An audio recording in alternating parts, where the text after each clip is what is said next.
Hello.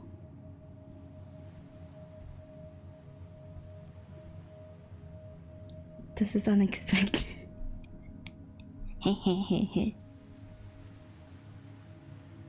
This is my previous model. Is that supposed to be mango? No, it's not. No, it's not.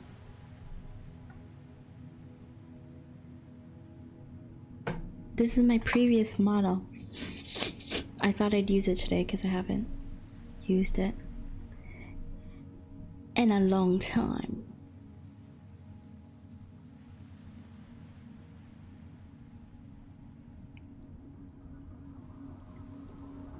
Oh, interesting. You don't like it?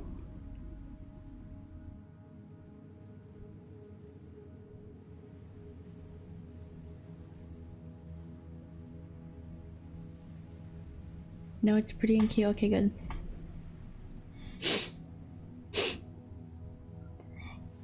I gotta be unpredictable sometimes. You have to be unpredictable sometimes.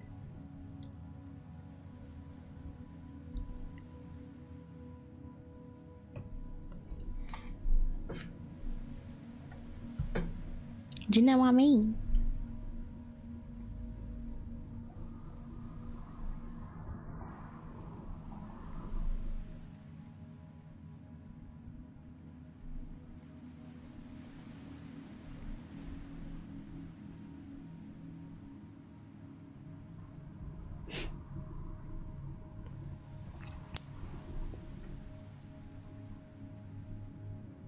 How's your day been?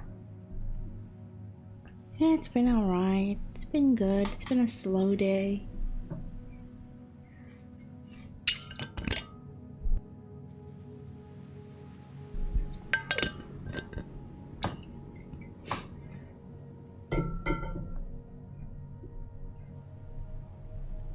I haven't really done too much, but I feel a little tired. Just a little bit. Just a little bit. Did you eat? Yeah, I ate. I did eat. I did eat for sure.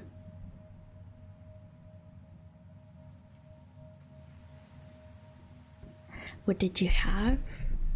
I had the other half of the rack of ribs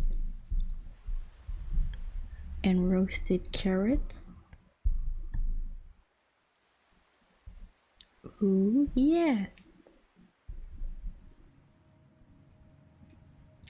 How was sleep? It was good, but Mango woke me up. Mango woke me up.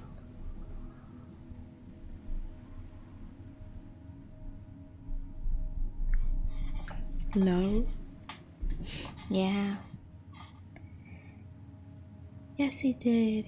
He was, you know, he likes to say hi and he likes to make his presence known.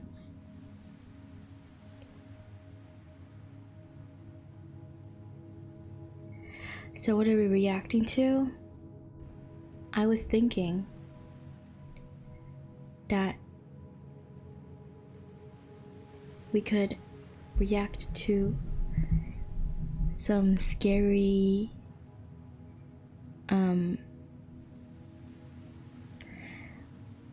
like llama art style videos, you know? That'd be awesome. Yeah, like some scary animations, that sort of thing. Cause I think that'd be pretty fun.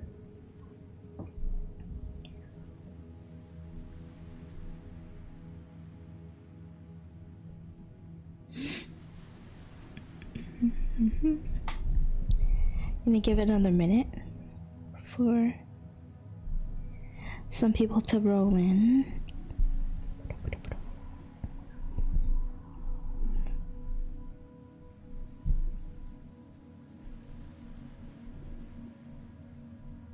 Rickety toes. sorry, I said your government name. But, hi Mango. Have you seen this model before?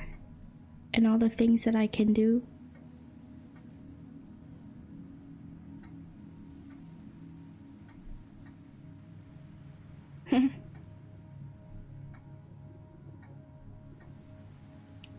Surprised face. Surprised face.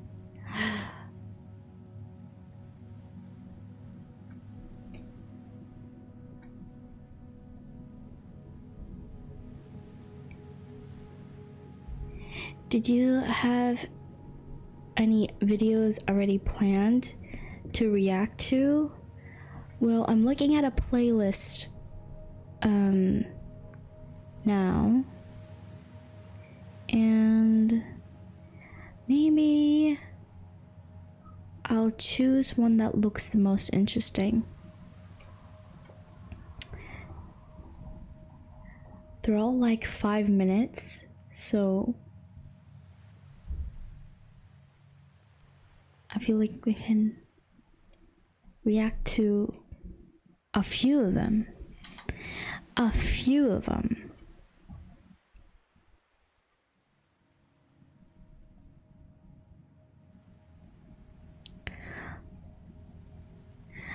Disturbing Horror Stories 2020. We can watch one of their compilations, you know?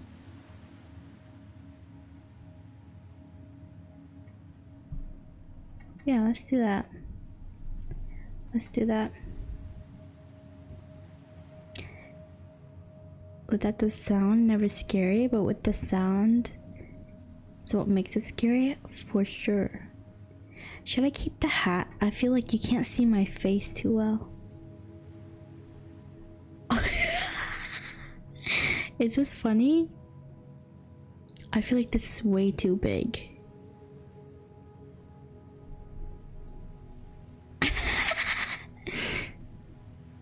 This is way too large, no?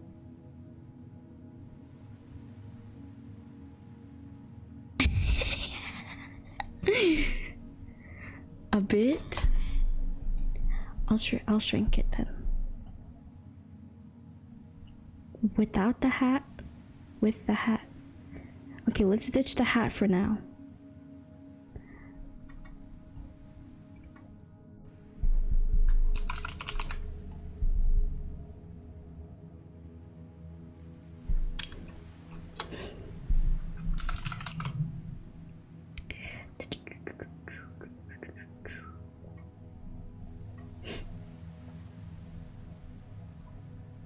No, that doesn't work.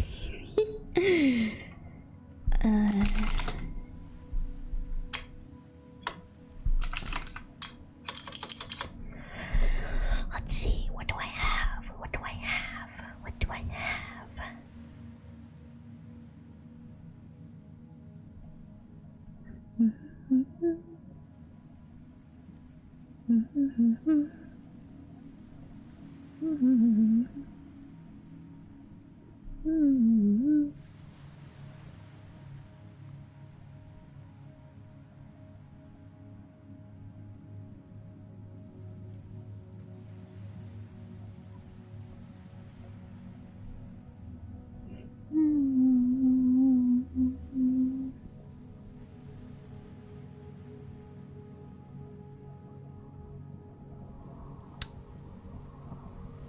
Trying to see if I have a little item that I could use to put on.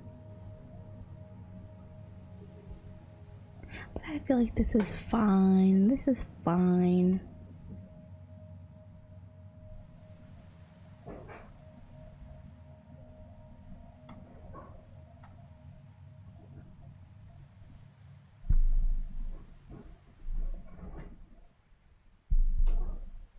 Mango, say hi.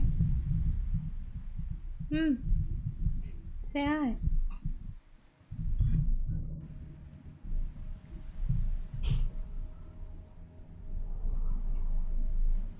Oh, yawn. He's tired.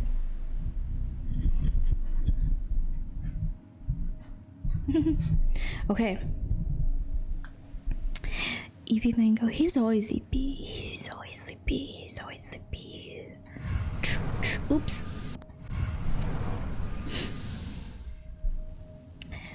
Okay. Let's do.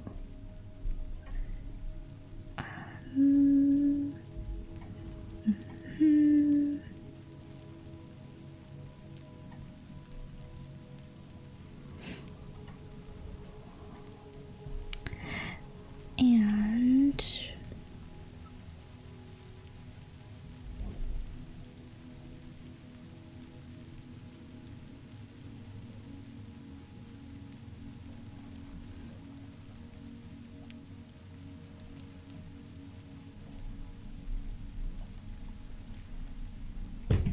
okay.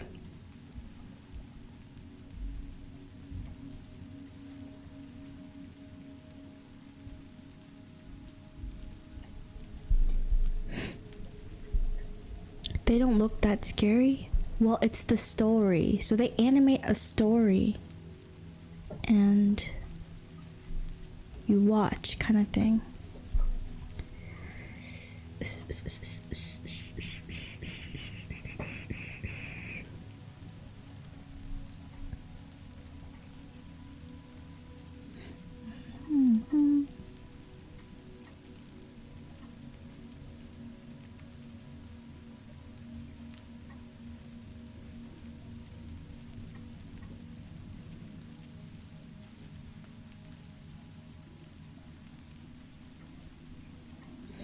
I don't want to block the view too much.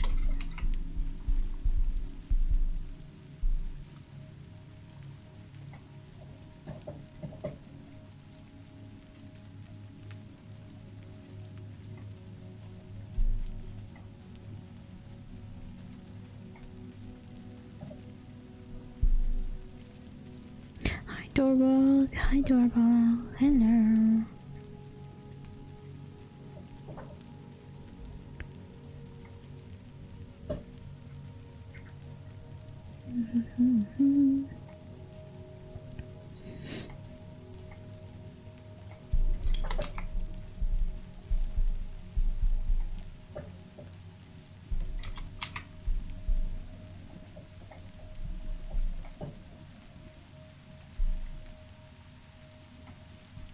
There we go. I'll put myself there for now.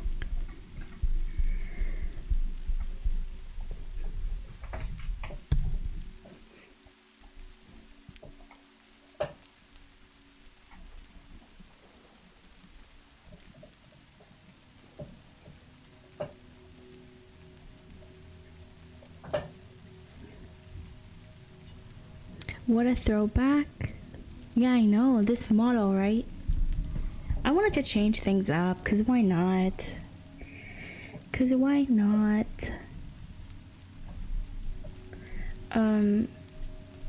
So gonna be reacting to scary stuff.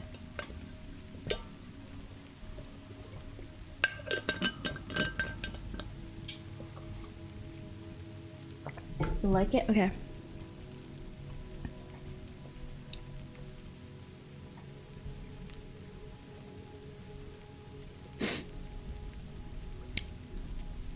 So I'm thinking I choose one of these. This one looks pretty good. This one also looks good. They're both like, this one is also like an hour. So I'm thinking we can hit these two. You know? Do some commentary.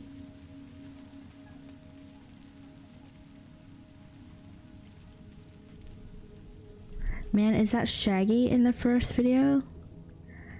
I don't know. It is a little bit, it is giving that a little bit.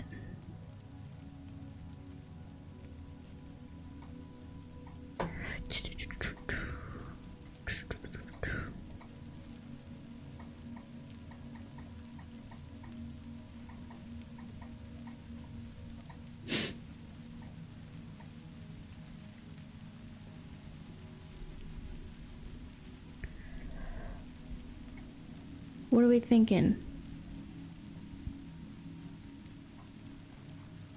This one? Should we do this one or this one first? Because there are a bunch.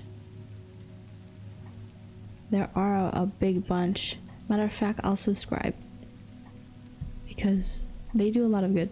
They do a lot of good animated stories.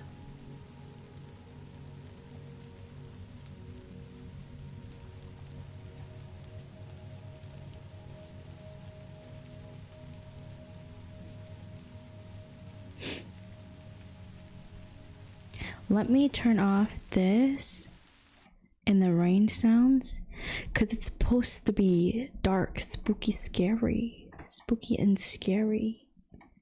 So here, let me turn that on.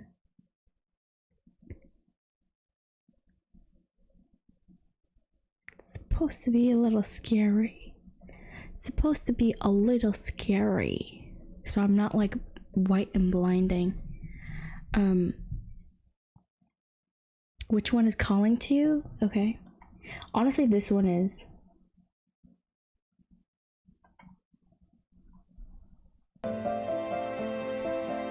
Oops. Oh. Sorry.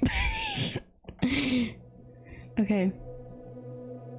It was around 3 years ago. Is this loud I was enough? 17 years old and I worked at the local Is it too library loud in or my is that city. loud enough? The library was located in the middle of the city, but was totally abandoned in the evenings.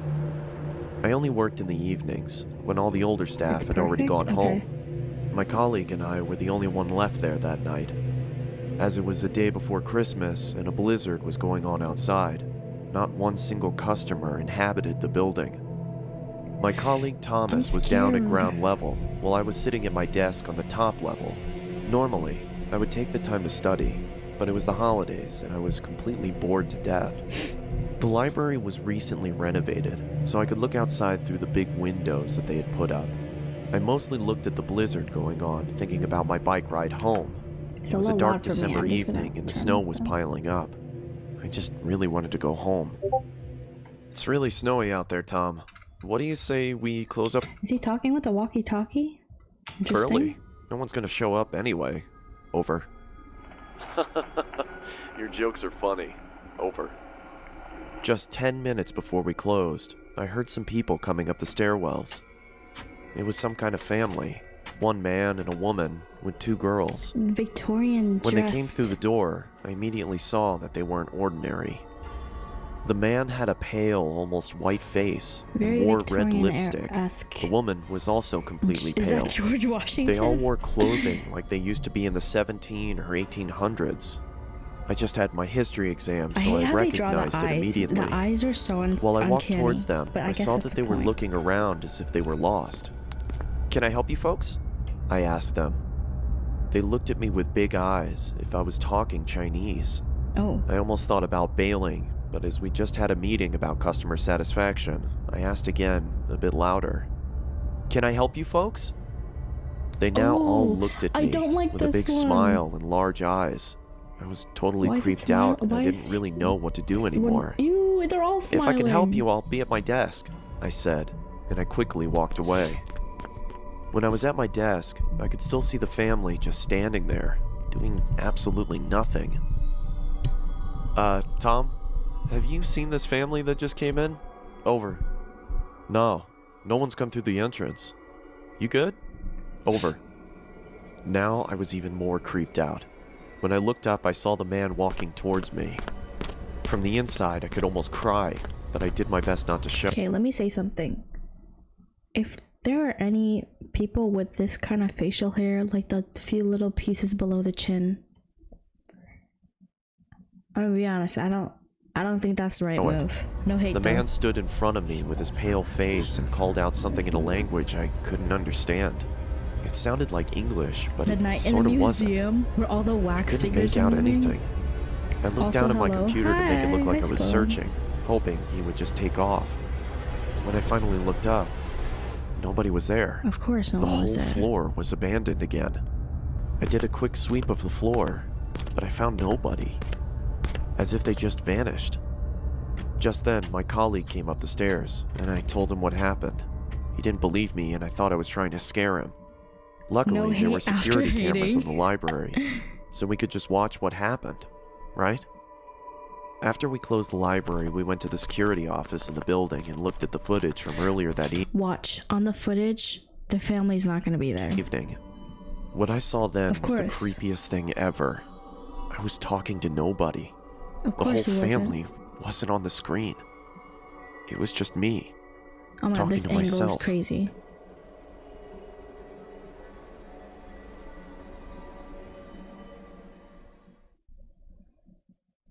Hairstyle is kind of scary.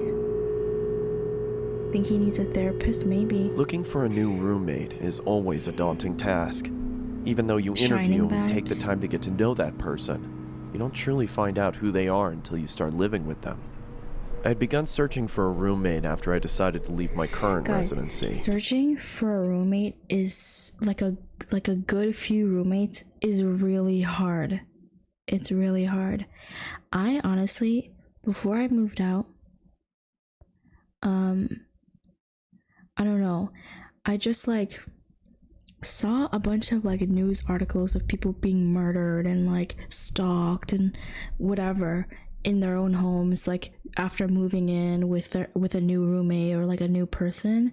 So I was shitting bricks a little bit, trying to search for some roommates, but that's besides the point. I was contacted a couple of hours after placing an ad on the Facebook Marketplace. On The message Facebook read, Marketplace too. That's Hey Chris, the first mistake. I'll be moving That out was of his my first current flaw. apartment this August, and I'm looking to room with someone new, as my roommates are moving to California this year. I'm 27 and I'm currently going to school. When I'm not at school, I enjoy hiking and watching movies. I also apprentice at a taxidermy shop on the days I don't have class. Hope Apprentice it's at a not weird. taxidermy shop? It's always been Okay. a fun hobby of mine. Anyway, I'm looking forward to hearing back from you. Have a great day, Lunaire. My first and most Lunaire is obvious a nice name, reaction though. after reading the message was to It's check okay her if profile. you She was a medium have height, plot had armor? I don't long, have messy plot- blonde who- hair who and says green I have eyes. plot armor? In her profile picture, I saw her standing with a man and a woman shoulder to shoulder. They each adorned goofy grins and held up peace signs. Under the photo, the caption read, "Love my roommates." I my smiled to roommates. myself and decided And they to were send her a roommates. message back. The sun beat down on us as we hoisted various objects to the second floor of our new apartment. It took us a couple days to get everything out of the moving trucks and into our new place, but as soon as we did, a wave of relief washed over our sweat-drenched and sore bodies. After a couple more hours of rearranging, we Too each grabbed a stiff? beer from the fridge and sat on the porch. We reminisced about old 90s cartoons and what video games we obsessed over as kids, and as the sun started to set, I truly felt relaxed and confident that things were going to work out. A week later, I started a new job for a construction company that was owned by a good friend of mine. As I was getting ready, I heard the front door swing open. I walked into the living room to see Lunaire and her friend David sliding in a large box. "What you got there?" I asked. Through a strained grunt, she replied, I bought a freezer to store some of the animals I'm planning on using in my taxidermy work. I hope that's alright. How do you get I the was animals? obviously hesitant at first, as there was no mention of this How do you happening get in the first taxidermy place, animals, but I eventually like, accepted ethically? and returned to my room to continue getting ready for work. The I came home forest? at around 9 p.m. after having a couple of beers with friends and noticed that the freezer was nestled snugly in the lower part of the pantry. Is that blood? A low hum could be heard reverberating off of the inner walls. I was curious to see what was inside, but didn't want to Don't intrude on open it. Lunaire's business, Don't open it. so I went into my room and changed into more comfortable clothing. After changing, I came back out into the kitchen and That's started like a making a blood smear. sandwich. I opened the fridge and grabbed what I needed. As I turned around, If I it takes stubbed my place in toe on Australia, the it's edge of the easy to island find countertop animals? and let out a long, exasperated grunt. Through my frustration, I slammed the fridge door shut and checked my toe to see if there was any bleeding. As I raised my head back up, I was greeted by a shadowy figure. That's so scary. Lunaire was standing in the doorway leading to her room. The darkness she just behind her almost staring? seemed to envelop her. Is everything okay? She said in a deadpan tone. "Shit, yeah, I'm sorry. I just slammed my toe into the corner of the countertop as I was making a sandwich. I hope I didn't wake you. It's fine. She said, in the same deflated tone as before. She then turned around and walked back into the darkness of her room. I could tell that she was pissed, so I quietly made my sandwich and retreated back to my room as well, only hearing the low hum from the freezer as I closed my door. I had the next day off, so I was able to sleep in a little. Look at the toes. That's what mine looked like after like standing on my feet all day. Longer than usual. When There's I only finally 4 toes on emerged this from my tree. room, I walked into the kitchen to make breakfast. As I opened the refrigerator, I noticed that the light wasn't turning on and there was a lack of cold air escaping from inside. I turned around and flipped the light switch to confirm my suspicion. No, it's not AI generated. Sure enough. This would made, oh. Well, these videos are 5 years old. AI wasn't popular then. The power was out. Damn it, I muttered under my breath. I walked over to Lunaire's room and knocked on her door to tell her about the power outage if she didn't already know, but there was no answer. I then remembered that she had classes that day and probably wasn't home. I walked back to the kitchen and past the pantry. As I did, I slipped on the floor but was able to catch myself on the countertop. What the? I angrily exclaimed as I looked down at the floor trying to figure out what I had slipped on. It was blood, and it started to leak from the corner of the... That's disgusting. I hate any liquid being on, any mystery liquid being on the ground. Freezer and pool onto the floor. I quickly tried to open the freezer to find out the cause of the viscous liquid, but then I noticed that it had a padlock attached to it. I don't remember seeing that before. I ran out to my car and grabbed my toolbox from the back seat. I approached the freezer and set my tools down on the nearby countertop. I then pulled out a small pair of bolt cutters and snapped through the metal of the padlock. Good thing he's doing this it during fell the day, to the ground honestly. with a large thud. I creaked open the top of the freezer That and is was a greeted weak with a padlock putrid if all you stench that need is a- permeated my nostrils. Ooh. I quickly pinched my nose and walked away gagging in response. I guess I should have realized that was gonna happen, I muttered to myself in between gags. After gaining my composure, I grabbed some gloves from under the sink and started taking Looks inventory. like tomato juice. I could see a couple of dead birds and plastic was a good bags move. wedged into the corners of the freezer. I took each bag out and set them in the trash can nearby. That's when I noticed that the blood was coming from the corner of the larger black bag. Oh no. I don't know why, but I decided to open the top of the bag and peer inside. I was greeted by large, milky white eyes, a swollen black tongue surrounded by cracked and bloated lips, and the matted hair of a human head. Oh my god. I swiftly dropped the bag and fell backwards onto the floor. My breathing had ceased to exist, and I He's grabbed the trash cute. can next to me and expelled my disgust into it. I then ran out the door, got into my car, and called the police. Oh my god. Good move. As I sat Running in the into the car. interrogation room with a blanket over my shoulders, I couldn't help but think about the face I'd seen. It looked so familiar. That's when it finally hit me. I pulled out my phone and looked at Lunaire's profile picture. It was her old roommate. The one she said was moving to California. No. Right now, when you Oops. switch to farm-to-table delivery, we'll add 40 pounds of locally raised... Sorry, I don't have YouTube Premium. When the detective entered the room, she started the questioning process, asking me if I started noticing any weird behavioral occurrences around the apartment. Yeah, I stubbed my toe the other day and she creepily stood in the doorway. It seemed like she was pissed, but for some reason I had a strange feeling like she was concerned about something. That's when I connected the dots. She didn't come out into the kitchen because she heard me stub my toe. She came out into the kitchen because she thought I slammed the freezer instead of the fridge. A cold sweat started to form on my forehead as my surroundings How became did you not blurred. put 2 and 2 together earlier? I could hear a low whine slowly starting to cover up the words of concern from the detective. As my vision started to clear, I could see another officer enter the room and whisper something into her ear as he handed her a piece of paper. "Do you have somewhere you could stay at?" she asked. I mean, I was planning on staying with my parents. They live about 30 minutes outside of town. Okay, she paused. Listen, I don't want to worry you, but we found this picture inside of your apartment. She slid the piece of paper across the table, Fucking and I 4 immediately fingers felt again. like someone kicked me in the chest. The head of Lunaire's other roommate sat on the chair. In the background, scrawled on the wall in blood, read, "Love my roommates. All of them."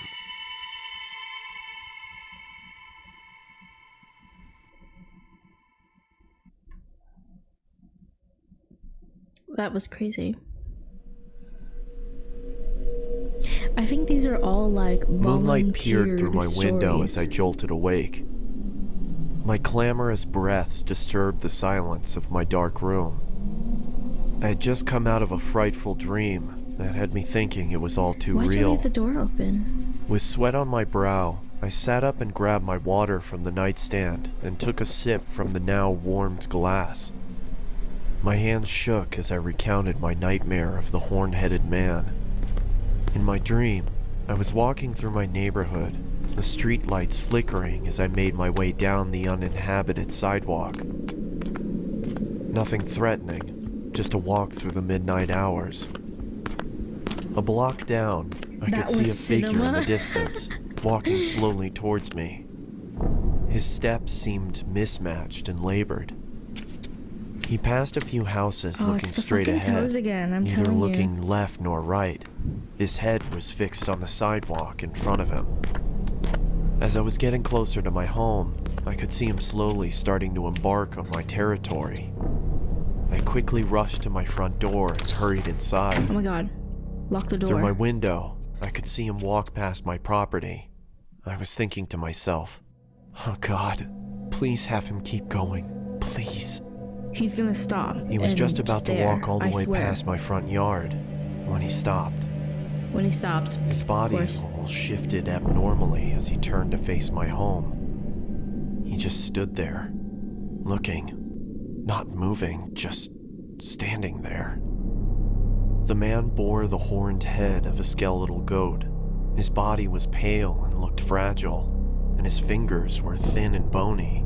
Okay, then what's I to thought worry to about? myself, what does he want? Just fight him. Slowly, he started lifting a quivering arm and pointed right at me.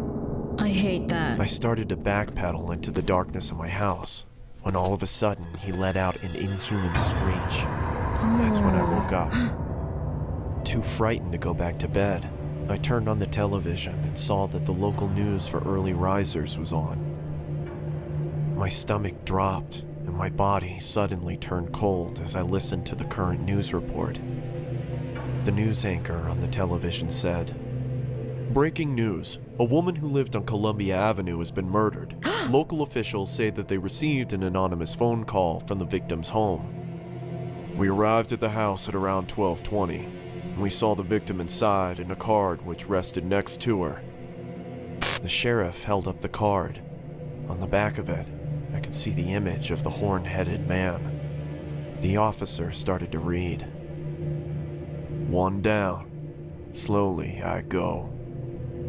He then lifted his head back up. His Oh. blood Oh my started God. trickling from his eyes and mouth. I sat there shaking, and I couldn't breathe. Columbia's just 3 blocks away from me.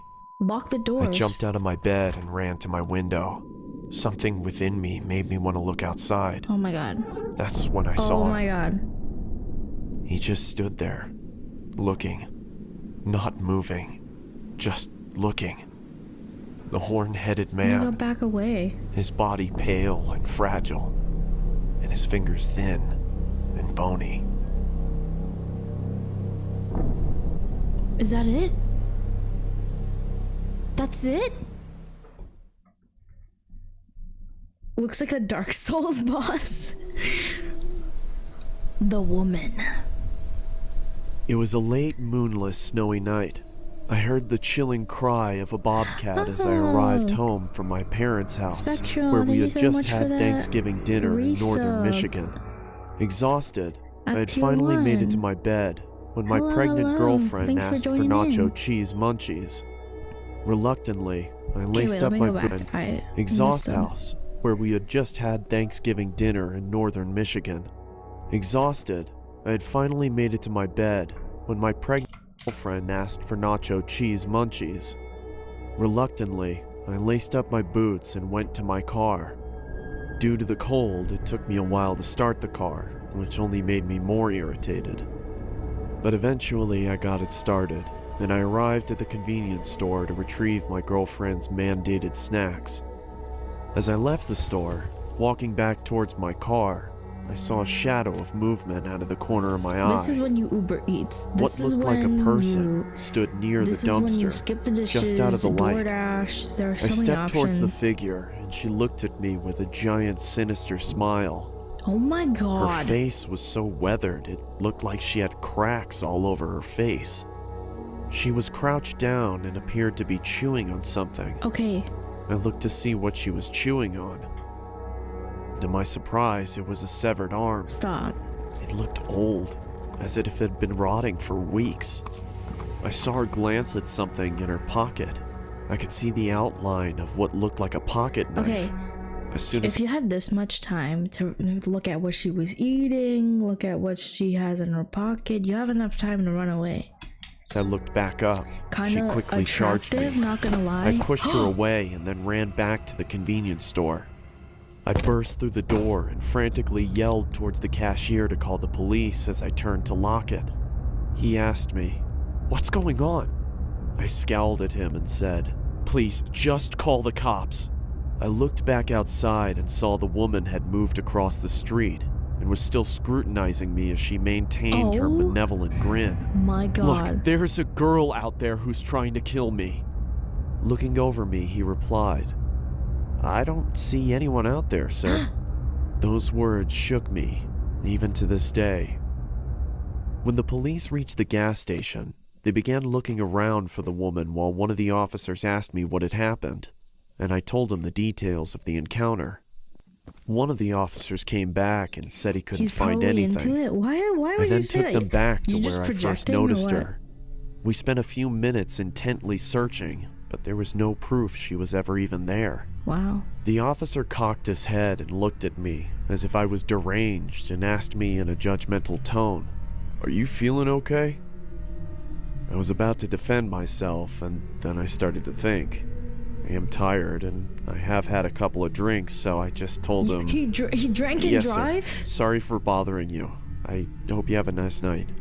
And then I drove home. I got home at around 4 o'clock in the morning. My You don't girlfriend drink and greeted me drive. with an angered but concerning tone of voice. She asked Okay. me, The more videos go on, the less fingers they have. This all has 3 fingers. Where were you? Are you okay? Baby's gonna come out having 2. so I told her everything that happened. Of course, she didn't believe me. I couldn't get to sleep that night. I sat in my bed questioning my sanity, wondering if it was all even real. Am I crazy? Yes. Maybe I'm just tired. But no, that can't be it. I saw it. But if I saw it, why was there no proof? Where did the arm go? I don't Where know. did she go? I don't know. Oops.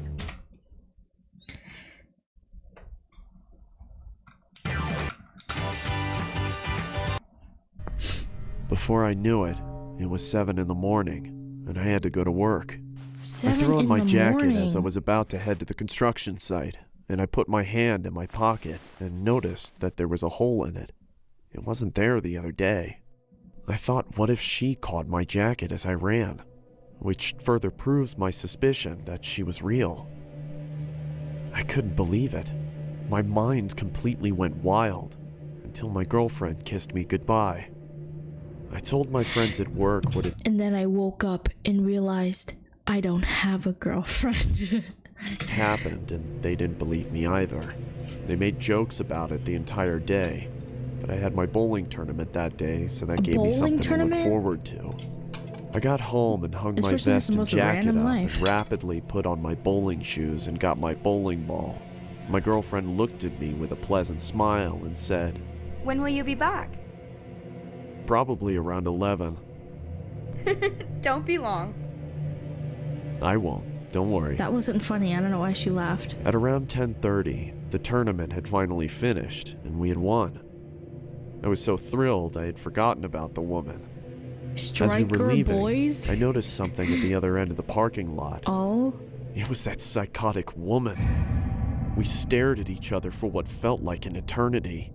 She The other people slowly not see her? started moving towards me while waving her knife in the air and Okay. making cuts. I quickly jumped into my car and turned it on. Lock the car. As I looked up, I saw she was standing in front of me, Lock the car. staring at me. She slowly walked over to Oh. my window, and she said in a quiet, deep, and scratchy voice, Little pig, let me in. No. I was frozen in fear, but I snapped back to reality when she banged on the roof of my car, screaming. Oh my god, I run her quickly over. slammed my foot on the accelerator and didn't let off it until I couldn't see her anymore.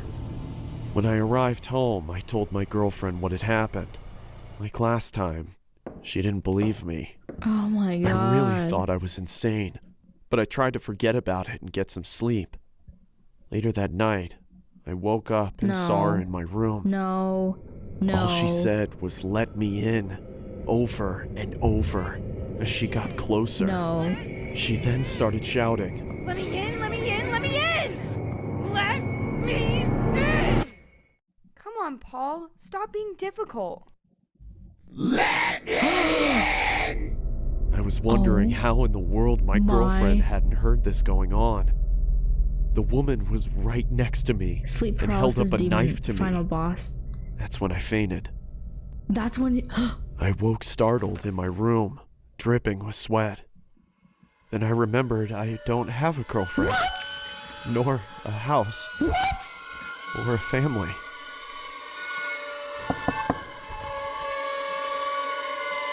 Come on, Paul. It's time for your morning meds. Oh. Let me in.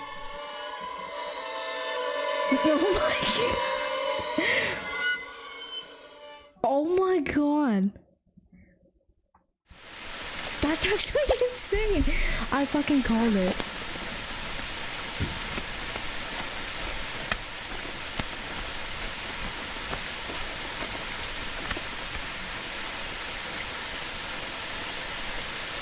What was the title of this one? I missed it. I'm okay. I'm okay. You're watching me? Okay.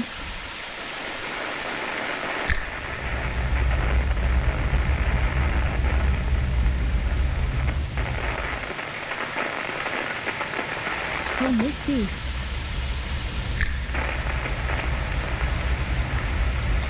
How many contacts does he have? 1, 2, 3, 4, 5, 6. I'm not hating. Bill, Dad, Garth.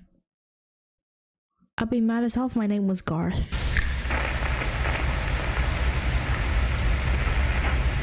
Bruce Wayne. Everything okay, ma'am? What is that?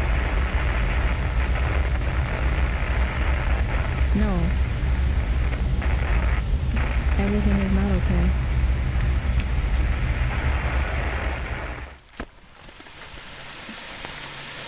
Huh. Goddamn shoe. There's no people. You know what's the worst?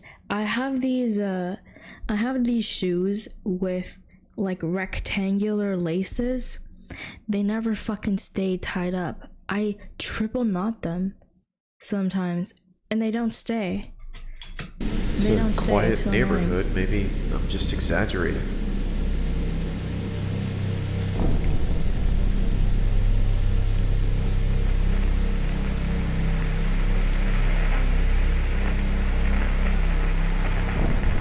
Oh my god, this guy lives in Resident Evil Town.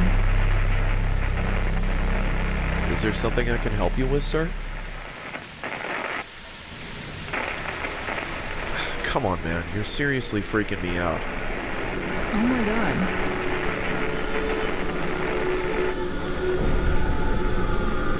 Okay, what is this? Do I get out of here? I don't think this is a story-based one. I think this is just a... Okay, it's just a little kid. That's not scary. Alright, I get it.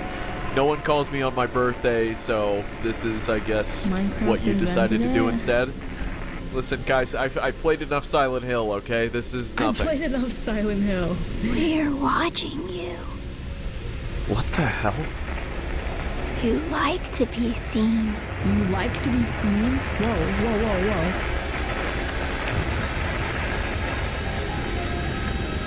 Annie from League of Legends.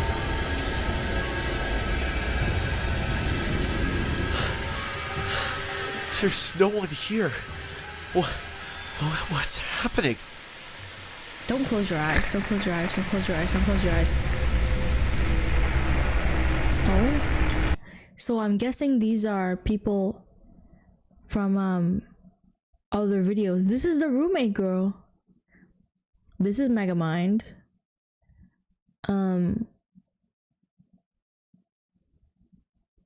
That's Shaggy.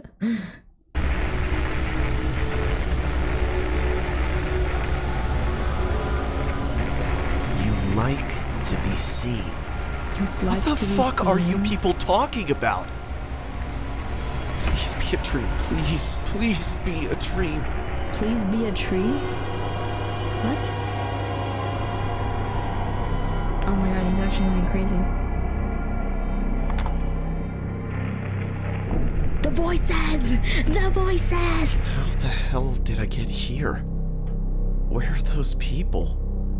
What were those people? Hello? Is anyone here? Don't do that. Don't do that. Don't say that.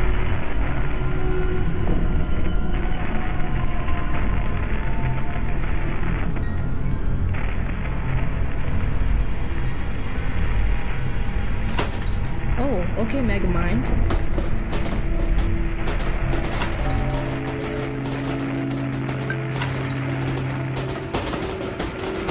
Stop it!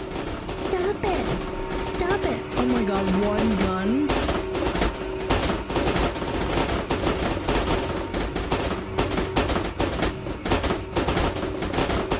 Is he shooting himself?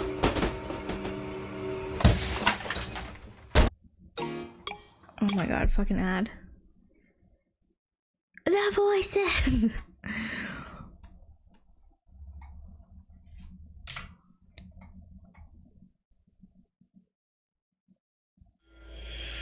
Is that it? Was that it? Okay, weird. That one was not as good. I'm not making this video for attention, or sympathy, or anything. I just want anyone who can help me to do that. My name's Daniel. Okay, Daniel. And this is a story I wish I didn't have to tell. I've been a night owl my entire life. As a teen, I used to stay up way past midnight every night, watching terrifying videos on YouTube. Meat Canyon? I know now they were I've seen nothing compared to the horrors of the real Nikocado world. Avocado Meat Canyon. Nothing compared to the tragedy my family and I went through. The story I'm gonna tell to you now. My parents, They got a lot being better at drawing teachers, doors, had I'll give always them that. emphasized the importance of sleeping well to me, and would definitely disapprove of my late-night routine. What's up with the 4 fingers again? What is up with this? Looks like Mickey Mouse. So I knew that if they'd caught me up at that time, I'd be in big trouble. At first, this wasn't a problem, but after I told them about a child predator in our neighborhood Oh. that I'd seen in one of my videos, they seemed to grow more and more paranoid, which was obviously understandable. Artist is lazy. Every night, I'd hear one of them wandering into my room, checking on me, and every night, I'd immediately turn off my light and pretend to be asleep. I never knew for sure if it was my mom or dad coming in, since obviously if I opened my eyes to see, they'd know I was awake. Mostly, No, that's I why you presumed gotta hit them with the squint. You have to hit them with the squint. If you have long eyelashes, it'll cover. it was my dad, from the heavy-sounding footsteps, veiny but ass either way, feet. I found it pretty hypocritical for them to preach to me about being up late when they were awake themselves. Sometimes You I have no wondered lock if on they your knew door? I wasn't sleeping, because often it was only after what seemed like hours before they'd finally leave and go to check on Alfie. That's Watching my my little phones brother, every time in bed. Lucy, I know, my and you little shove sister. it underneath your pillow. I'd have asked them about it, but I thought it would have confirmed any suspicions which they seemed to already have about my staying awake deep into the mornings of the next day. Like I said, I guess they were just paranoid about the child predator. It was stupid. stupid for me to presume any of these things, and I'll never forgive myself for it. Okay. But I did it all the same. Okay, it's fine. Anyway, It's one fine, day, Daniel. Lucy's school, Right, where my Daniel? parents both work, announced a school trip. It meant they'd be gone at some point next month from Saturday morning to Sunday morning, and it meant that I'd finally get to watch the horror. Wait, that's the Babadook. That's the Babadook. You guys ever watched that movie? That's 100% the Babadook. Like the silhouette? Movie my friend had lent me, and my Little Easter parents had egg? refused to let me watch. There was one downside, though. I'd be left to look after Alfie. He, being only 6 years old, my mom was Why is reluctant to leave his him in my eyes care so alone. wide? But my dad defended me, reminding Oh my her God, that it is, Alfie yeah. had been up most of the night after a nightmare, so he'd probably sleep most of the day anyway. Besides, he reassured her, he's 17. He can be given a little responsibility. With a heavy heart, my mom agreed. You're 17 I and you've honestly never wish she watched your hadn't. baby sibling before? Finally, the morning came for them to head off. It took longer than expected because my sister said some of her favorite toy dolls had been stolen. But eventually, my mom persuaded her that they were probably just lost and told me to look for them whilst they were gone. I begrudgingly agreed, and soon they were ready to go. Since when do you have a As sister? they were leaving, my mom gave me a stern word, reminding me to lock the doors, not go to bed too late, and take good care of Alfie. She told me she'd be watching through the security cameras to make sure I was looking cameras. after him properly. I told her Okay, she that's really really didn't have to controlling. worry. Then we said our goodbyes, and they were off. Alfie and I spent most of the day playing outside, but came in after the frisbee landed near a strange man who Alfie said had been in his nightmare. Stop. I Fucking told him stop. that was ridiculous, because even if he somehow was in his dream, he wouldn't be able to remember. Anyway, I went by myself to get it, and I have to admit that the man was fairly creepy. In case of He had a burglars, yeah, I huge guess. grin, But to say and his I'm watching you eyes, through the staring right cameras at as a me, parent. seemed to be permanently forced further open than they were designed to go. His clothes all seemed to have been made from someone 50 years Oh younger, my God. as they struggled to cling to his fully grown body. It was cold, but he was wearing a sun hat, a tiny one for children, which barely fit on his head. I recognized it, but didn't know how at the time. If I'd learned anything from the videos I spent my nights watching, Okay, let me predict something. He recognized the sun hat because it's his brother's. I'd have abandoned the frisbee and left. But clearly I didn't, because not wanting to feel like a baby, I approached him. Oh my God, how long is As it I gonna got take for you closer to to the approach man, him? his smile disappeared, Oh. and he removed the hat and held it behind his Oh. back. Okay. I began to see his features in greater detail. He looked tired. He was pale and his eyes were bloodshot and had huge gaping bags under them. I feel like he reminds me of someone. He reminds me of someone. I don't know who. In the entire time it took me to get to him, the man didn't move an inch, other than the odd blink. Not even his eyes shifted. At this Head stage, your I ass was getting inside. uneasy.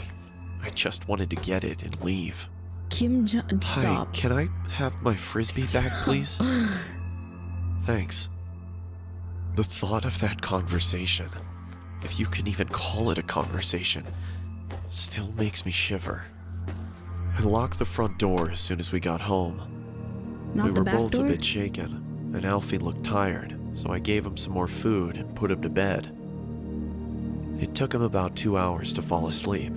He kept complaining that he'd have another nightmare about that man. I told him he wouldn't, but he wasn't convinced. I see him every night. He whispered to me. What are you "Well, talking about? if you see him again, don't worry. Close them I'll damn be here to fight him curtains. off." This Close them seemed to settle him curtains. down, and soon he was fast asleep. At about 11, it was time to Okay, put my Dragon film Ball. on.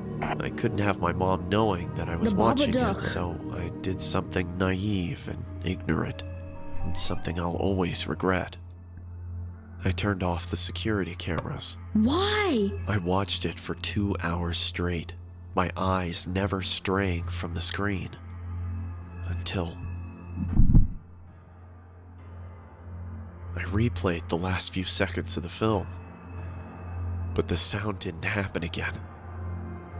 It was coming from inside my house. Why? I don't know why he would turn it off. Alfie? He didn't reply. Oh. But I could see him under the covers, so I thought he was just asleep. Why is the And I window didn't want to open? wake him up. I swear, if I thought anything worse had happened, I'd have checked. You okay? I thought maybe I was just worrying too much, hearing things. It was late, You okay? the film had No been response, scary. and then he leaves. Maybe it was just The all in fuck? my head.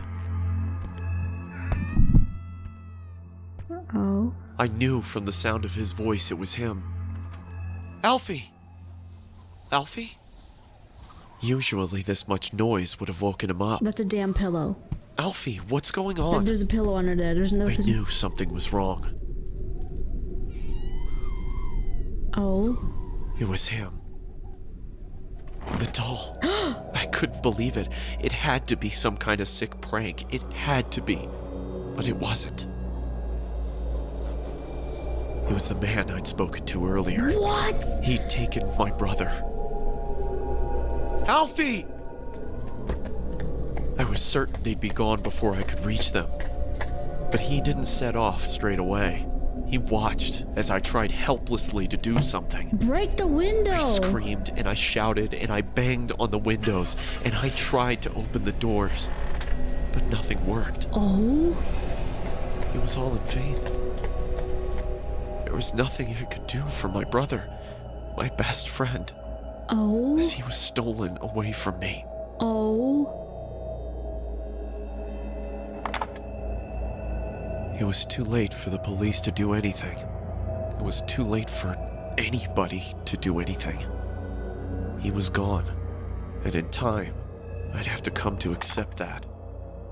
No. You have 9 new messages. First message. Hello? If you're out with Alfie, call me back when you get back in, please. Love you guys. Bye. End of message. Second message.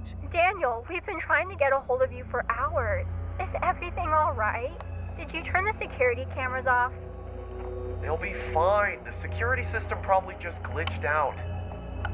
Hey, Alfie, just call us as soon as you can, okay? You know how Mom worries. Oh my god, the lip End quiver. of message. Third message. It's gonna be from that Listen, old guy. Daniel, we're starting to get really worried now.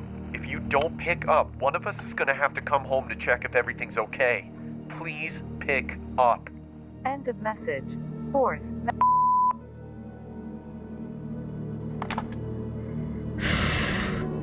Can you imagine how pissed your parents would be at you? Can you imagine and having to live with that guilt after? Daniel, are you okay? Daniel! What's happened? Please answer! I couldn't bear to tell them anything. That was 7 years ago. 7 years ago. This is your brain when you're...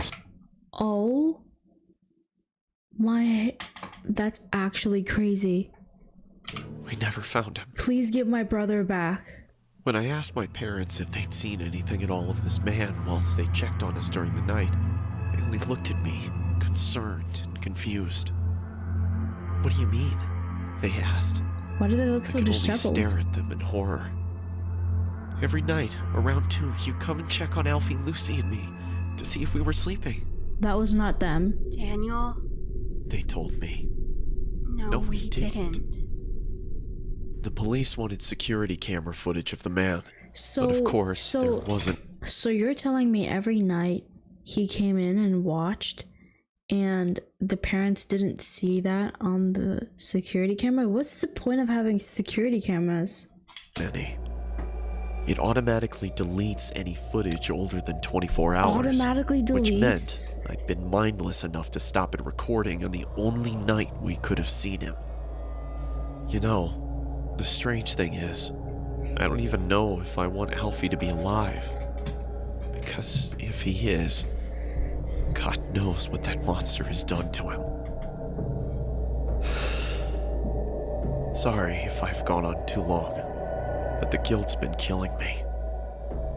I had to get it out somehow. I only tell it as a story because, well, people like stories, and I want as many people to hear this as possible. Alfie, if somehow you're watching, I love you, and I'm so sorry. Please, Worst nightmare. don't lose hope. And to the man who took you, it's not too late. If you have any heart at all, and even if you don't, That kid's gone. please let my little brother come home. To everybody else, if someone comes into your bedroom at night, open your eyes. You never know who it might be. I still stay up late at night. It's not because I don't want to sleep. It's because I can't. In case anyone sees Alfie, this is the last good photo we took of him. Holy That's it. shit. Stay safe. Thank you. Oh my god. That was heavy.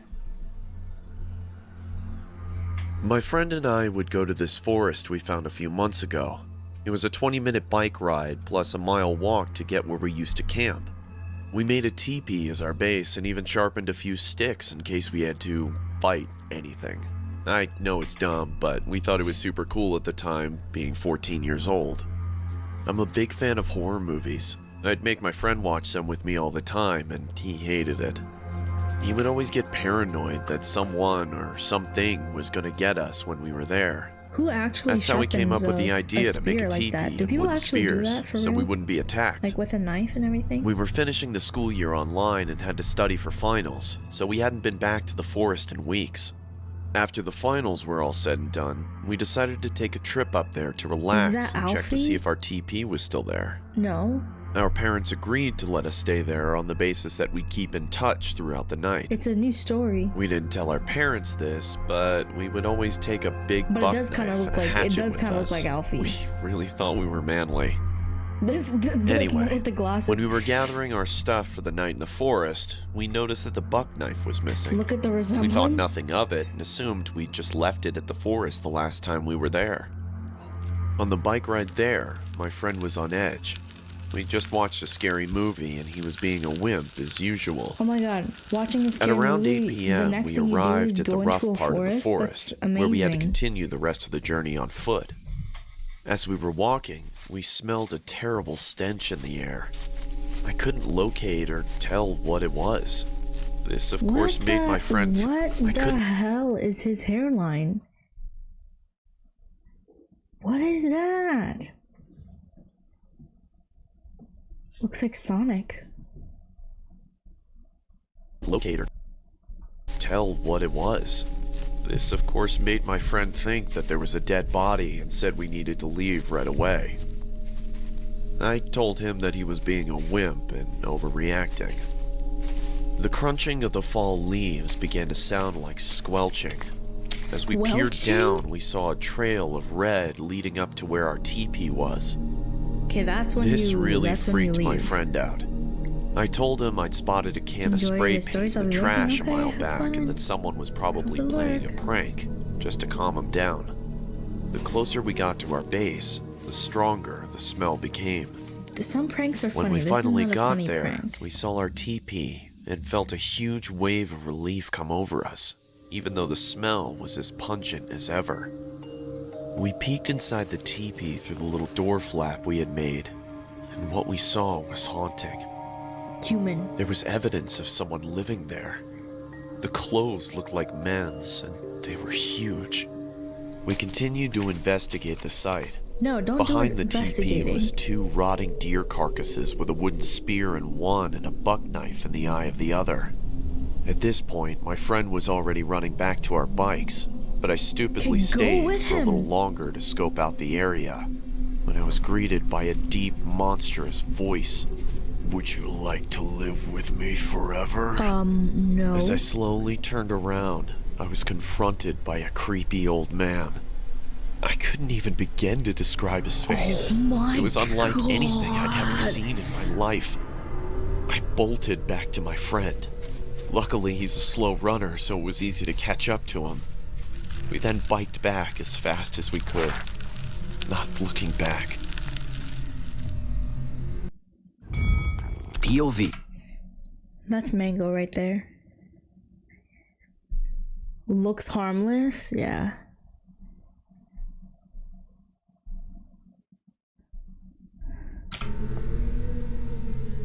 Mango ads.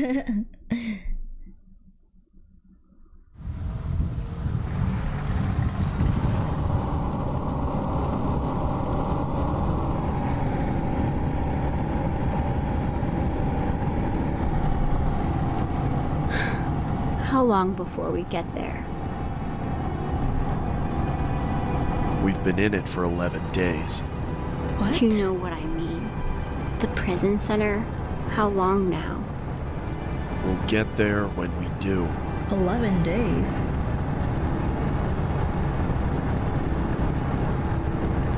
What am I doing here?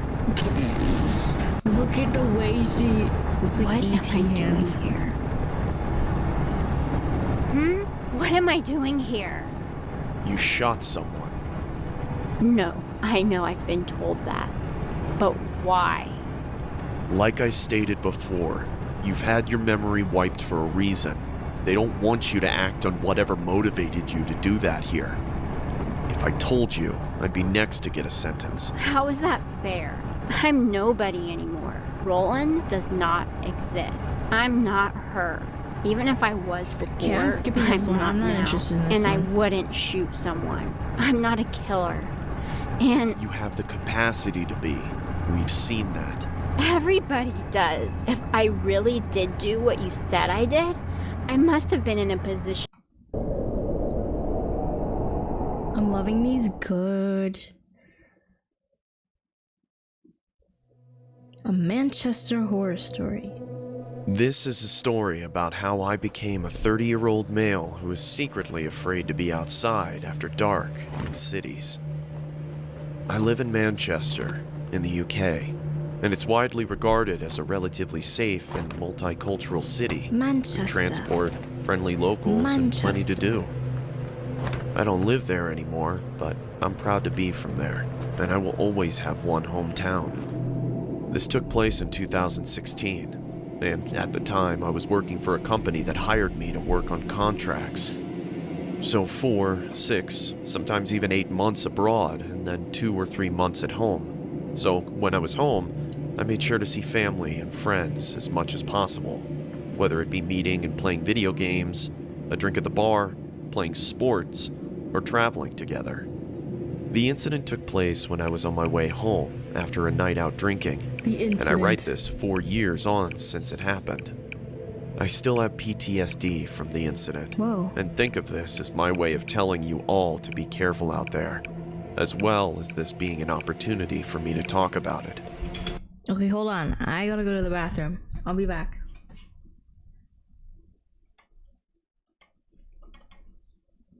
Let me put on my sign.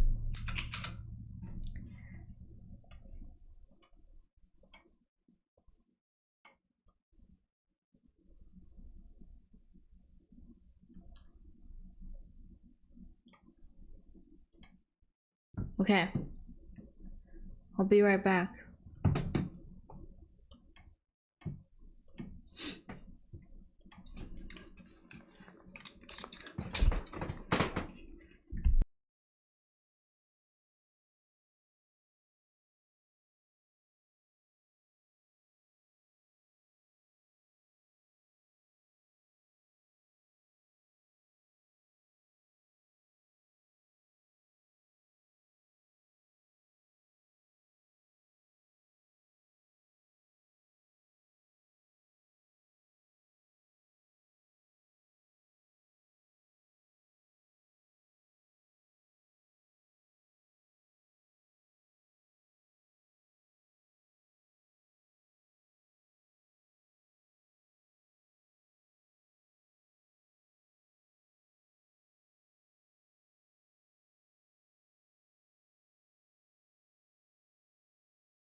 I'm back.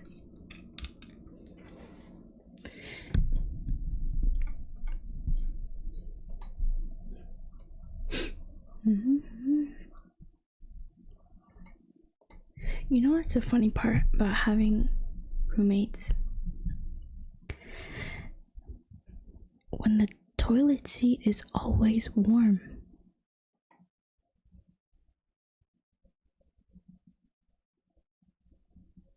And I can't fall asleep.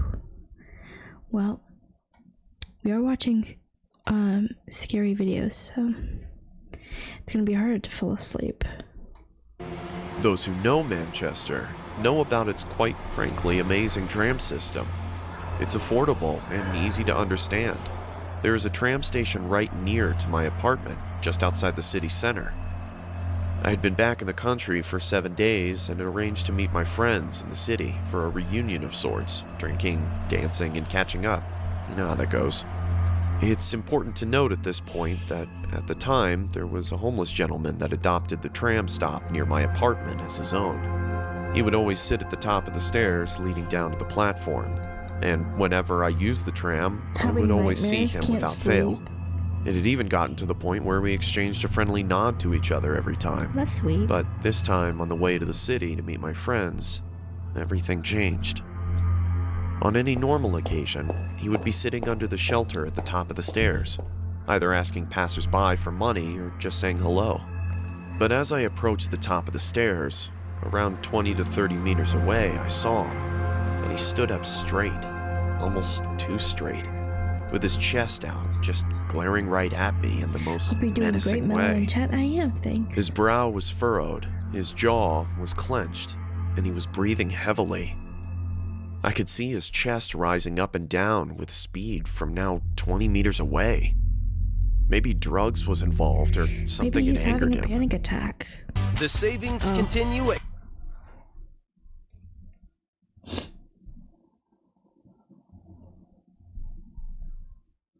Having 2 unskippable ads is fucking crazy.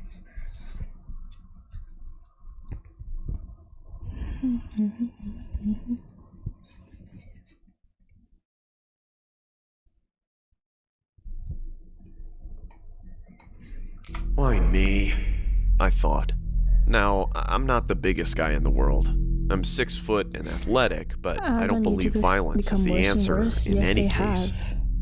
I'm not easily intimidated at all, but the way this guy looked at me sent shivers down my spine. I immediately looked down after we made eye contact, and then looked ahead, because I thought maybe it was just a glance from him.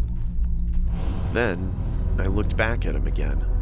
When I was even closer, his eyes were still on me. He's mad. This time they were wide, and he looked unhinged like he was ready to attack. I looked away again because at this point I felt I had to ready and prepare myself for a potential confrontation with this guy. When I was close to him, I looked back again, and he took a step forward, watching my every move, looking me up and down as if he was assessing my weaknesses. As I approached the top of the staircase, he was turning his head as I moved. I knew that this was not normal behavior from him, or anyone for that matter. I thought I have to address this, because he's freaking me out, so I stopped, met his gaze, and pointed my body towards him just before I went down the stairs, and I calmly asked him, "Is everything okay, mate? Can I help you with something?" Nothing. I got absolutely nothing as he looked into my eyes. I could hear his fast breathing at this point through his nose, and he looked like he was having some sort of episode. They should have had a so I British moved voice on actor for this part. and quickly went down the stairs. What the fuck has gotten into this guy? I thought. What the fuck has gotten into this guy? I almost felt bad for him. At the halfway point of the stairs, I looked behind me to see him standing at the top. What would I do?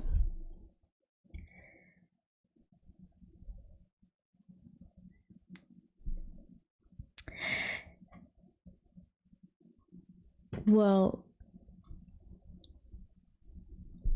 let me think. Realistically, I would not have turned back around and said, hey, what's your problem, essentially? Like what this guy has done. You know? I most definitely would have just walked faster past him. That's all I would have done. Looking down, directly at me again. I could only describe the look he gave me as bone-chilling. He looked like a predator that had found his prey. I kept moving as I didn't know if this guy had a weapon or what his intentions were at this point. When I got to the bottom of the stairs, I turned around again, and to my shock, he had walked 4 to 5 steps down, still standing and glaring at me with the same disturbed and angered look. What's the thing that's like something angel? When you stare at it, it doesn't move, but when you look away, it moves towards you. Like those video, like in video games, you know, those characters. Yeah. You know what I'm talking about, right? Does anybody know what the name that is? Yeah.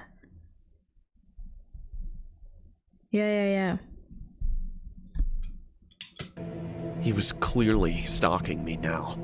I could feel my heartbeat in my ears, and sweat was forming on my forehead and palms.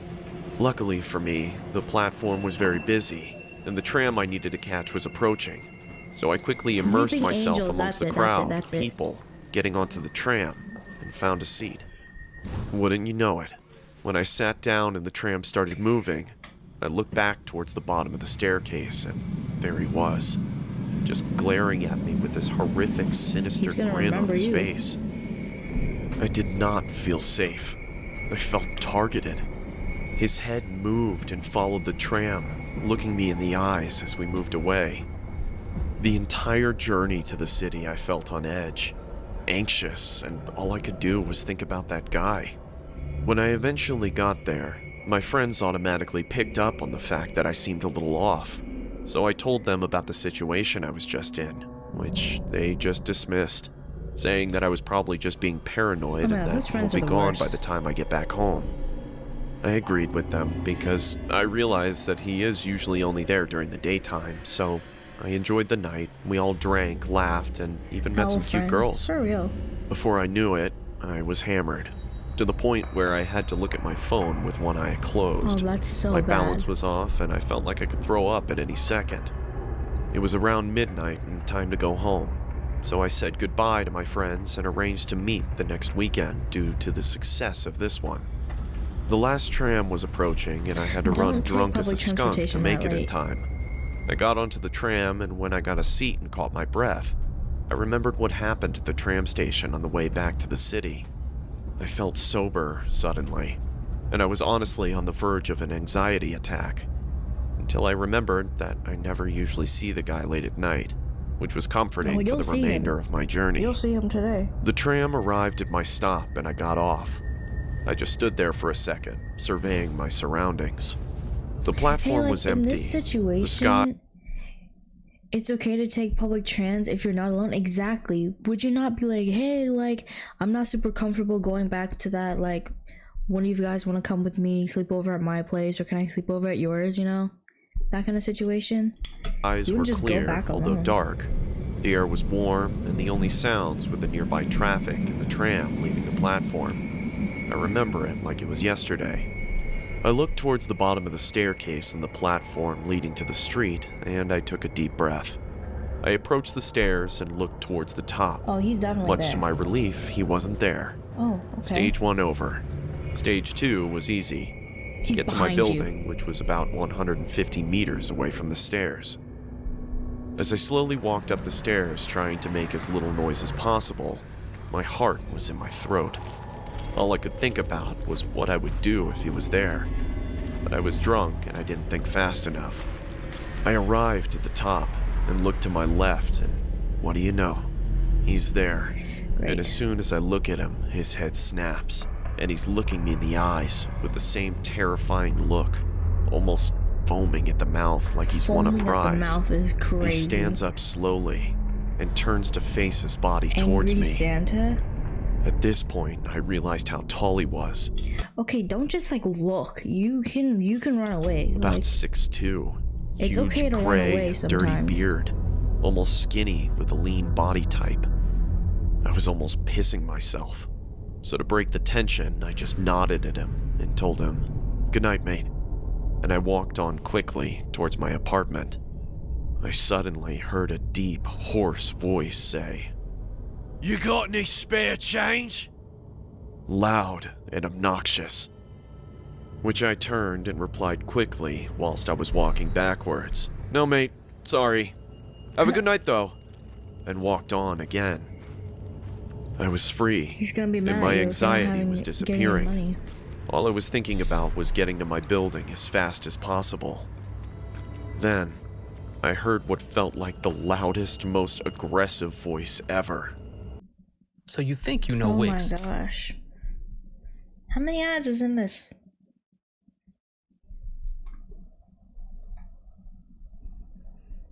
I stopped, and I turned around so fast because he made me jump. The loudest, most aggressive I know, the voice timing ever. is so bad. Hey! I stopped, Hey! and I turned around so fast because he made me jump and scared me. He was holding a knife, Oh! and it was pointed directly towards me. Okay. The nightmare scenario was playing out now, and I held my breath as he walked slowly towards me. Okay, he walks slowly I was towards you, you can definitely run. sober now, and I weighed up the options. I run and take a risk, or I start to negotiate with him. Negotiate? I thought, there is an ATM nearby, I can get some money and just go home. He was around 5 meters away, with the knife pointing towards me. I wasn't going to let myself die like this. He then said, "I'm going to ask you again. Do you have any spare change?" I couldn't tell whether I wanted to throw up or cry, but I had to get out of this situation. No one else was around that I could see or hear, He can easily and it was outrun on him. me to get out of this.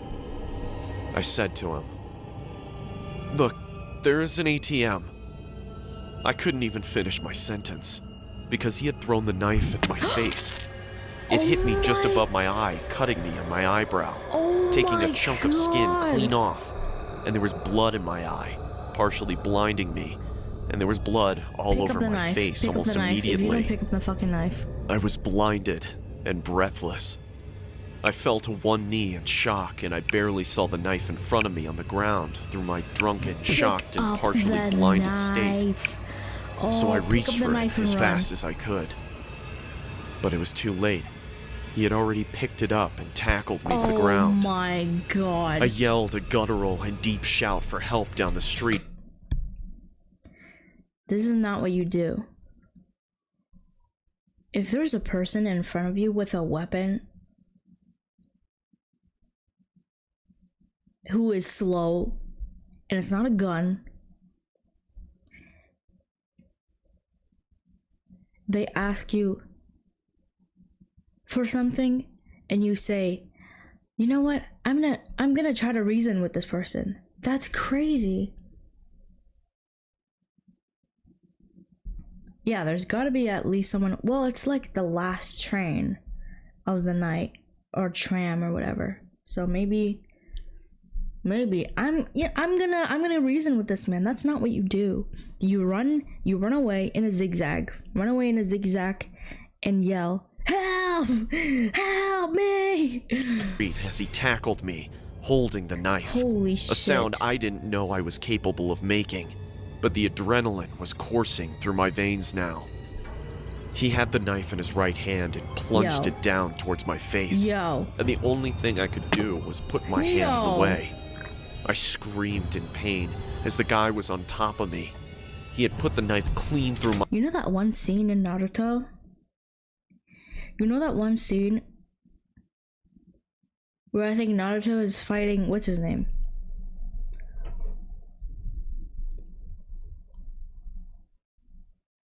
Fighting Kabuto. That's what this is reminding me of. I'm my sorry, my hand bad. in between the knuckles of That's my middle crazy. and index fingers, Pain? to be specific. Yeah, well, that too. I started to push back, and realizing how much stronger I was than him. The tip of the blade was about 5 inches from my face, Oh and my then god. a miracle happened. I heard the voices of a group of people yelling, Hey, stop! Accompanied with their fast-running feet towards me on the tarmac. The guy's grip on the knife was weak suddenly, and he looked behind Now's your himself, chance, now's your clearly chance, now's your seeing the chance. group approaching. They shouted again, yelling, Get off him! and he jumped off of me.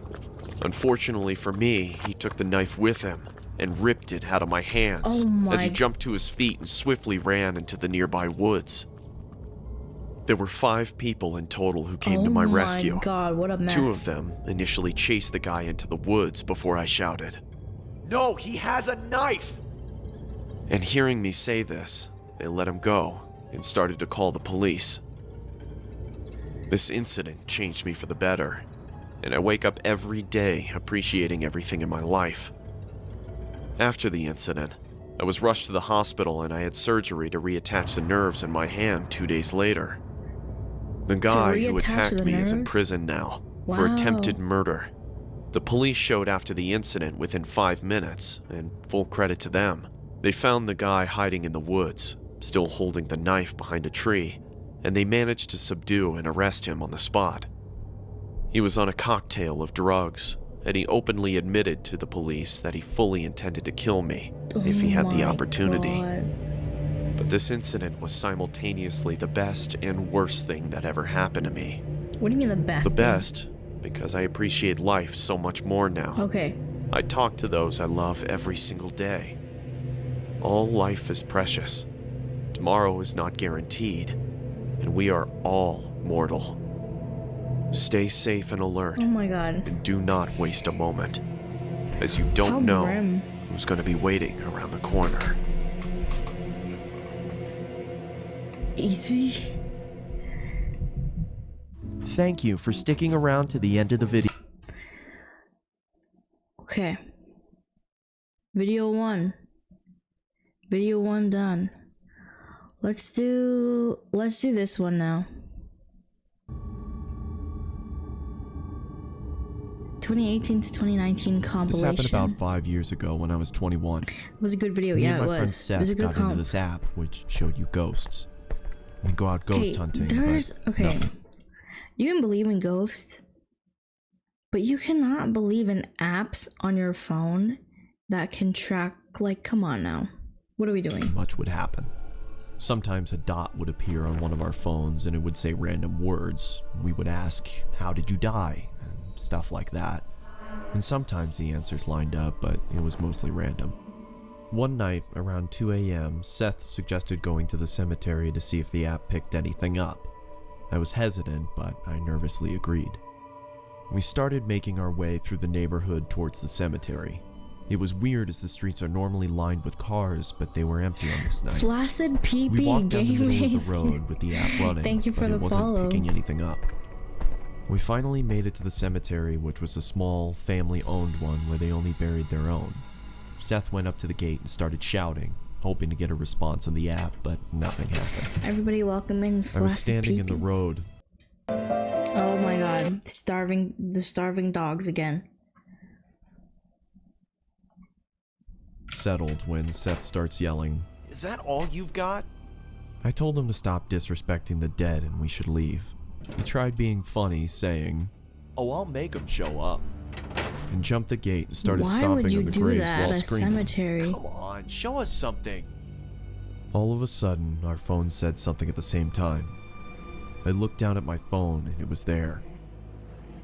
We both just stood there, looking at each other That's when really 10 scary. or so red dots Afraid? appeared on the radar, and it said it again. When I looked back up from my phone, Seth was next to me. I said, We have got to go.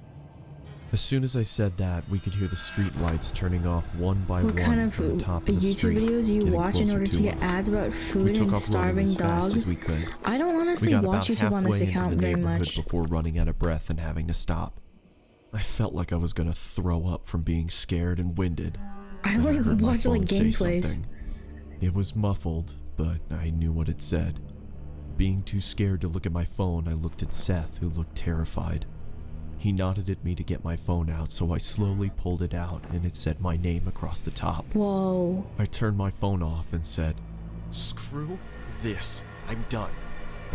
We made our way back to my house and had a cigarette to calm down. We were talking about what just happened, almost not believing it, when I heard my phone again. This time it was my sister's name. What? We just stood there, frozen, not saying a word, when it went off again and said my brother's name. I took my phone it out, knows you. turned it on, It knows and you. deleted the app. I asked Seth to stay the night, but he refused. I can't blame him. When I finally got to sleep that night, I dreamt a muffled He voice said repeating no? a word over That's a and over. fucking bad friend. I started to wake up and the words became clearer. My phone was off, with the battery out. But when I turned it over, it was lit up with the app running. It had a red dot about 6 feet from me. That's so still scary. repeating. That's so scary. That's scary. Don't look up. Don't look up. Oh.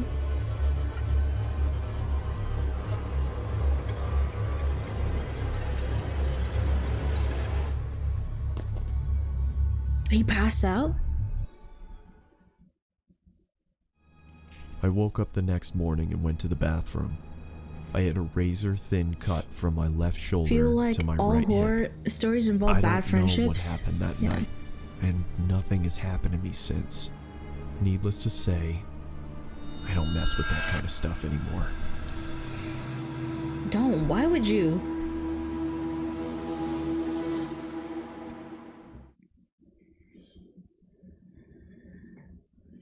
Two disturbing horror movies. All of these have been disturbing. Over the weekend, about 15 coworkers and myself had our company trip to the Stanley Hotel in Estes Park, known for being Stephen King's inspiration for The Shining. We took an 8 p.m. ghost tour where we joined about 15 other people to get guided around the property and told stories about its history and creepy things that are said to have happened. We were told to take a lot of pictures, I'm sure to try and capture orbs or ghosts. Many green orbs were caught in pictures, cool scar, not I gonna don't lie. think anything is as creepy as this photo taken by my coworker. A little girl in a hot pink dress who was definitely not on our tour.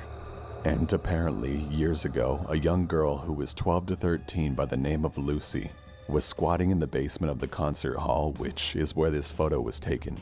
And she was discovered upon plans to begin some construction. She was forced to leave, and the night got below freezing. So she froze to death. Everyone on my tour has vouched that this girl was not on our tour. I mean, who wouldn't remember someone wearing hot pink? The man pictured as our tour guide, no one would have been in front of him. I am convinced that this is the ghost of Lucy. Just one more added note, though I doubt anyone would believe me. But there was only one time throughout the tour where I felt any strange energy or feeling. And it was right there, headed down to the basement of the concert hall. Story by Anonymous. Okay. Narrated by Corpse Husband? No way. I was gonna say, okay, Corpse Husband, as a joke.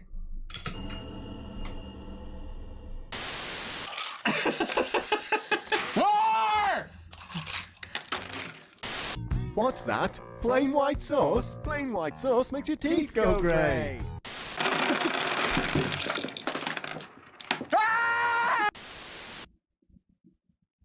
This happened a few weeks ago when I was walking home from school, excited that my freshman year was coming to an end.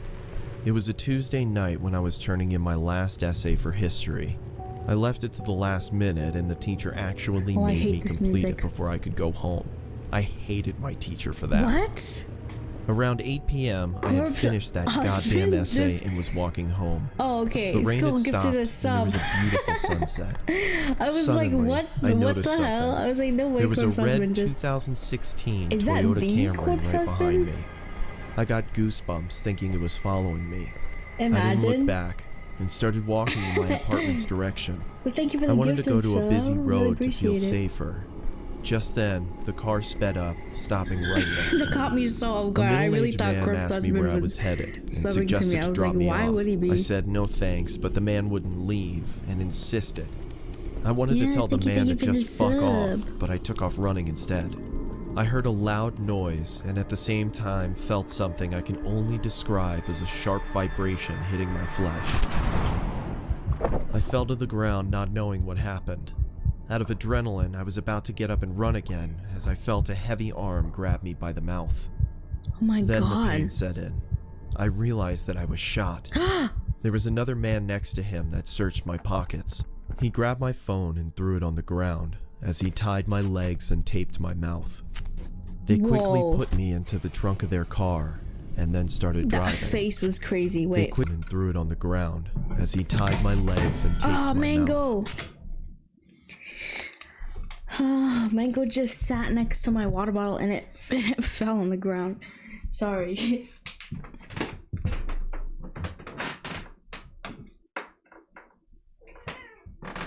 Oh, Mango.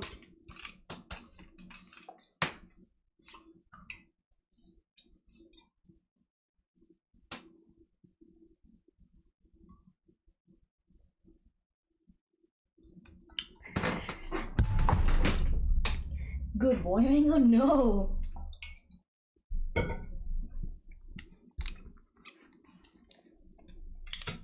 They quickly put me into the trunk of their car and then started driving.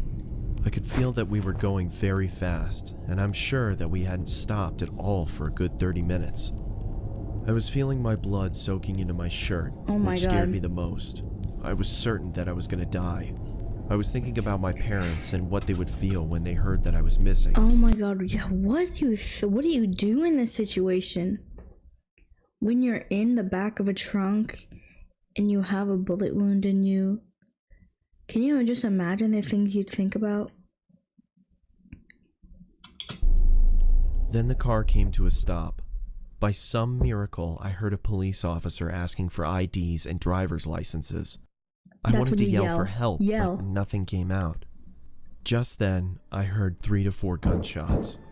I heard another cop yelling. Man down! Man down! Shots fired! I was Most begging the cars have a cop to safe find lever me. in case you Then I heard get the stuck in the cops back. Yes! It's usually like a little pull tab or something, right? searching the car. I was feeling joy as my pain was growing worse. Seconds felt like hours.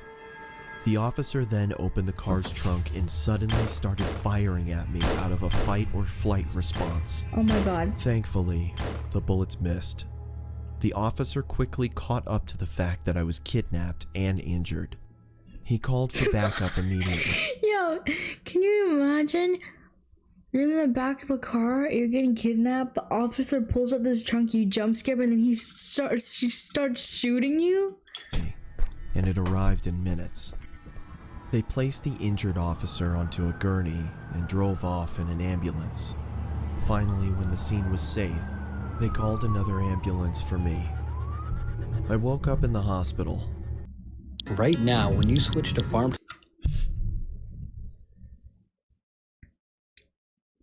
Like, what did he expect? I don't know. Media was everywhere. I was fine after a few days, but later learned that the officer that was shot didn't make it. Oh, wow. I don't know if those men are still alive or rotting away in a prison for killing an officer. I don't want to know what would have happened if those officers hadn't stopped the car. Story by Anonymous. Wow.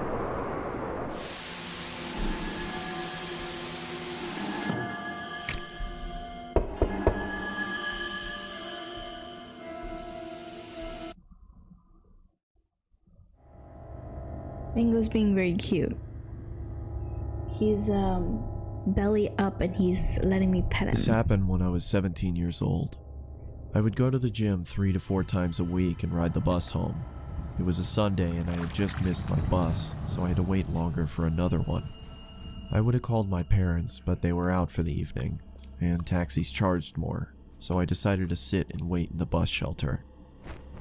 It was a cold night and snow had just started peppering the ground. My bus was taking longer than usual, so I got my phone out and listened to some music. Almost an hour had passed. It was freezing and I hadn't seen anyone at all.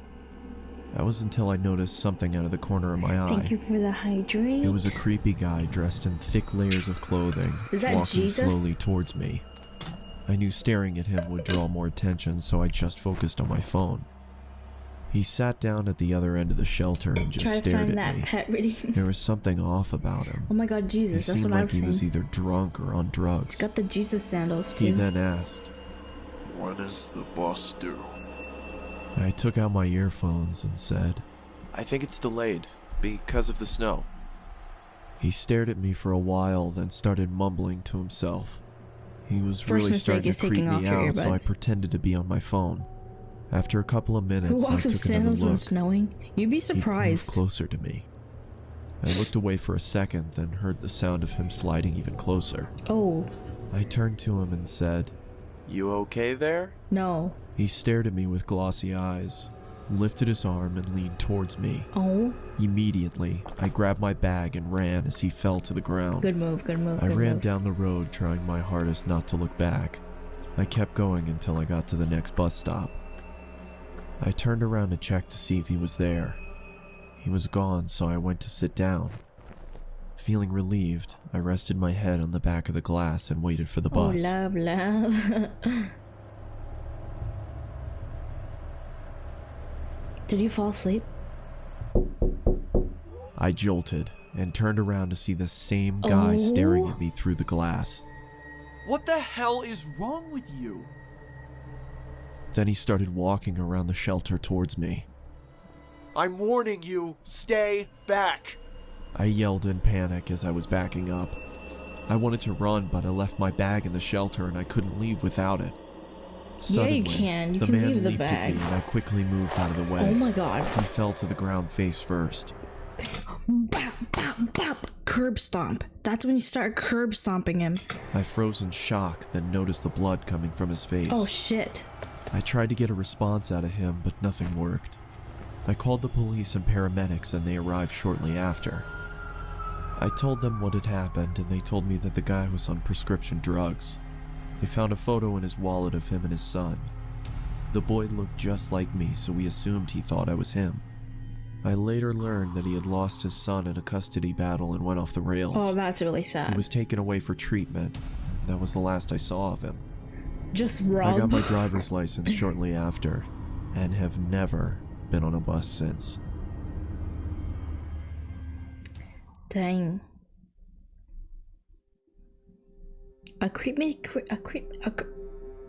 Let me shut up. It was November of 2006. I was a 16-year-old kid Sadder than living in scary, the it town is of sadder. Altoona, Iowa. I went to bed early one night because I had to work the early shift at McDonald's.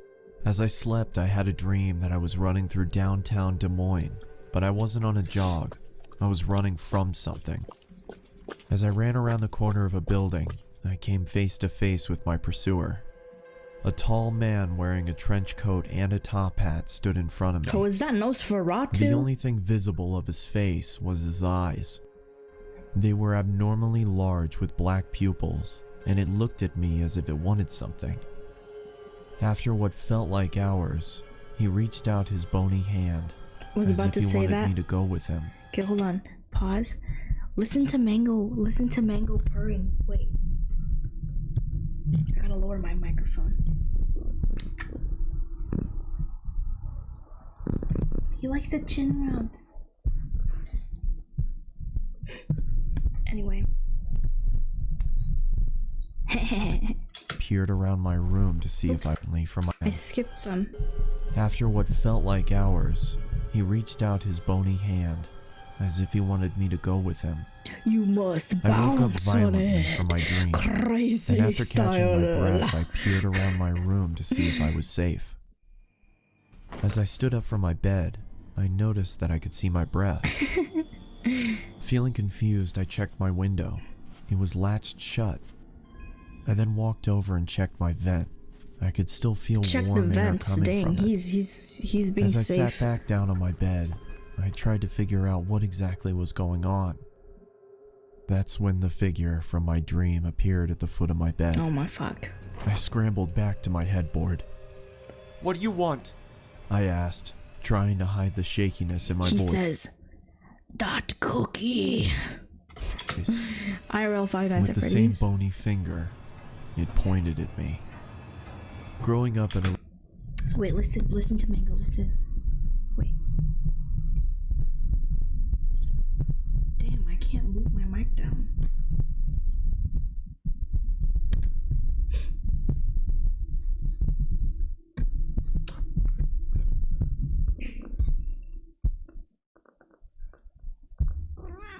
Oh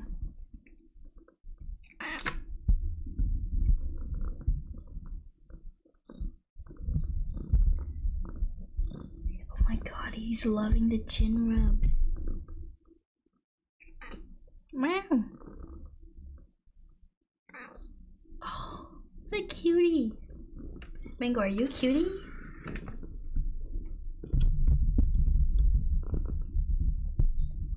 I'm gonna take over the world. Wait, I'm not getting the... I'm not getting the full... Hold on.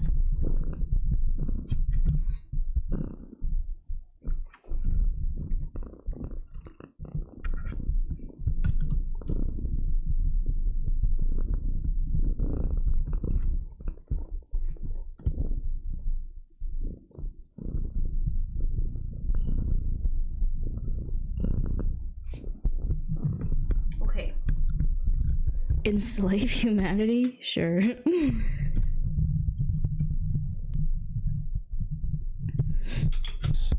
spoke to me. Never leave. Oh. Always here. Oh my... The creature then screamed loudly and disappeared. A feeling of nausea came over me and I vomited on my floor.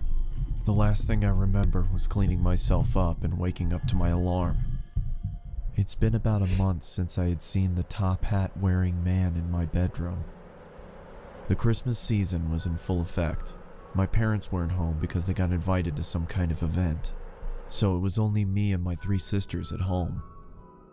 I had to wake up early in the morning for work, so I decided to go to sleep. I rested my head on my pillow and closed my eyes. Not even 30 seconds passed until my sisters burst into my room and started singing obnoxious songs. This of course made me very angry, but I thought if I ignored them that they would leave me alone. This was not the case. As I pulled the blankets over my head, I started to feel the same cold feeling that I had in November. He starts feeling it and then boom, he doesn't have sisters. As the obnoxious singing subsided, I lowered the blanket below my eyes and saw the man standing in the corner of my room. In one swift motion, he charged towards me, and I blacked out.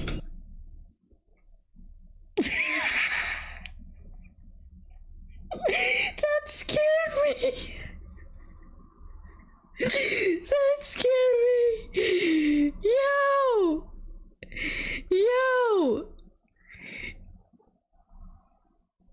Yo. That scared me so bad. That scared me so bad. I didn't even have enough air in my lungs. And when I tried screaming, like barely any sound came in. Okay, wait, let me replay it. As the obnoxious singing subsided, I lowered the blanket below my eyes and saw the man standing in the corner of my room. So fucking scary. In one swift motion, he charged towards me. Oh my god, that's still so scary. When I finally came to, I found that my sisters had locked themselves inside the bathroom. As I knocked on the door, they told me to go away. I asked them what happened, and all they could say was Mom and Dad were on their way home. I looked down and saw that my hand was slightly bloody. Holes were in the bathroom door, and a broom was sticking out of the wall. I then walked into the living room and found that there were knives stuck into the wall as well. The same wave of nausea passed over me, just like in November, and I threw up again. As I was cleaning up, my parents walked through the door. My father immediately walked over to me and gave me a good beating. Then he sent me to my room. I went to bed crying, not from the beating. I was crying because of the confusion. I had no idea what was going on. Damn. The next morning, my sisters reluctantly sat next to me and told me what had happened. They said I got angry and chased them down and tried to hurt them. You got They said possessed. my eyes were red to the point where they thought I was bleeding from them. If you're someone that suffers Oh my god. I was probably really loud in that jump scare clip because I was right next to the microphone when I screamed. They said I sounded like a different person. In 2011, that was the last time I saw the top hat wearing man. Good. I just moved into a new apartment, and after a long, stressful day of unpacking, I took a shower and got ready for bed. Oh no, there's more. As I started to scared me drift more off, than the video. I could Sorry. feel that cold feeling again. I lifted my head and saw the man standing in course you front of did. me. The man's eyes were red now. With a low voice, just like on that November night, it looked at me and said, Never leave. Always here. Damn.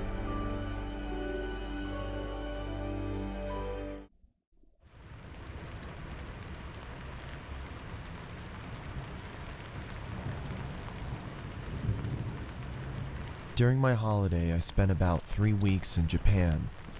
I arrived pretty late, so I couldn't I check wanna go into to the Japan. hotel that Everyone I initially fucking says booked, that, but I actually so do I wanna go booked to the Japan. cheapest hotel that I could find nearby.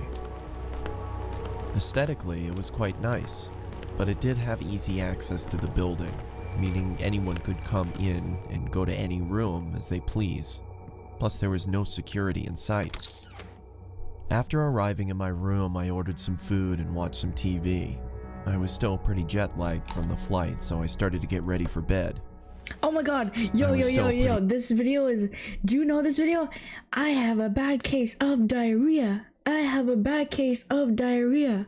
Do you know that? Look at the dance that they're doing. After arriving in my room, I ordered some food and watched some TV. I was still pretty jet-lagged from the flight. You see that? You saw that, right? You saw that, right? Wait.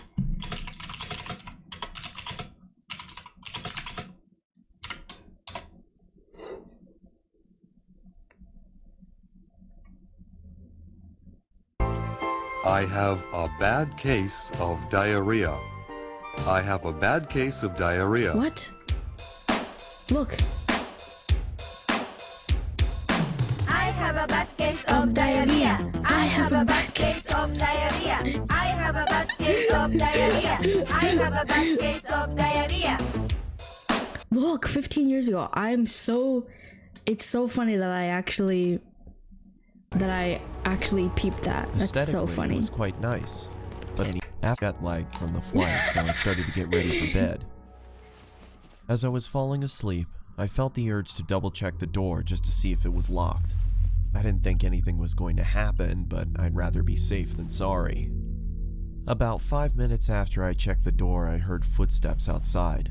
Initially, I thought it was someone leaving their room, but the footsteps started to pick up speed. The sound started getting louder and louder, and I started to freak out a little. All of a sudden, the sound stopped. I looked at the light shining through the bottom of my door. Oh my god, I hate It was that. a shadow of a person. At first, Sometimes when it's night and I go to the bathroom or whatever and then come back, I'll see Mango's shadow or whatever in my room and I get scared, but then I forget it's just Mango. First I thought it was room service, but it was too late for that. Or maybe it was some drunk idiot who was at the wrong room. As soon as I switched my light on, the shadow disappeared. I was confused, but I reluctantly went back to bed. Don't That's when I switch the suddenly light heard on, then they know scratching you're coming in from there. my door. So I immediately turned my light on and shouted. Who's there? After a moment of silence, I heard the footsteps slowly fade away. At this point, I was thinking it could be some kids messing around, so I got up, opened the door, and peeked my head outside. I glanced in both directions down the dark and slim hallways. That's when my heart stopped. Why? A man- Okay. Why would you look outside your room? You have the safety of a room with a lock. Why would you leave that room? Why? He emerged from the darkness and ran erratically towards me. Whoa. His face was contorted as he screamed, and I could see he was holding a knife in his right hand. As he got closer, I could see him more clearly. Run, go he had back. disgusting, Whoa. long, dirty hair. Oh my god, I'm so scared. His clothes were ripped, and he had cuts and bruises Oh all my... over. Run! I quickly slammed my door and pressed against it. There's no lock? Praying that the man would There's just no go lock? away. After Oh my what god, felt an like anime hours, waifu? I Fucking finally course, dude. gathered my courage and looked through the peephole. He was gone. No, he wasn't. I let out a sigh of relief Don't and open checked the door. peephole again. My heart started pumping faster Do than not ever open the before. door. He was right in front of the door. He was wearing a maniacal smile on his face, and all of a sudden he raised his knife and yelled, I'm gonna fucking kill you! I jumped back and kept my eyes locked on the bottom of the door as I backed up to my bed. I grabbed my phone and started dialing the police. As I raised the phone to my ear, I saw that the shadow was gone. When the police arrived, I tried to explain what happened, and they checked the security cameras. They almost immediately recognized the man. He had been doing this to people for a while now, and the police had been trying to track him down for months. After a long night of no sleep, I finally arrived at the right hotel that I had booked initially in Tokyo. That creepy guy was still on my mind. Wait, okay. Let me see if I can read any of these, because I've been trying to study. Okay, that is Ka.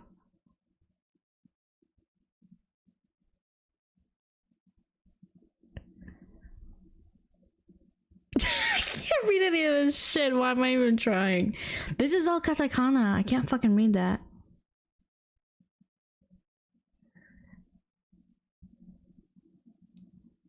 I know this letter. That's ka. What else? I think this is su, or maybe she.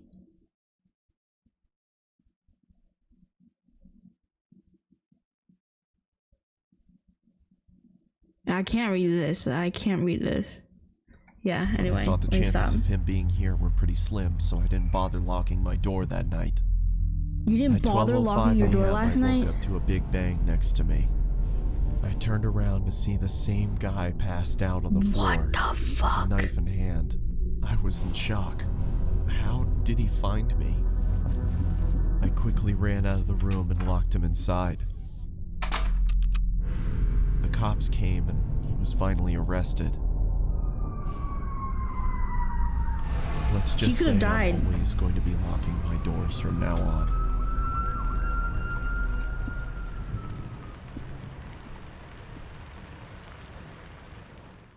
So I think some of these are real. They're like anonymous, you know what I mean? Yo, a 30-second ad? Okay, good. This is skippable. Jeez.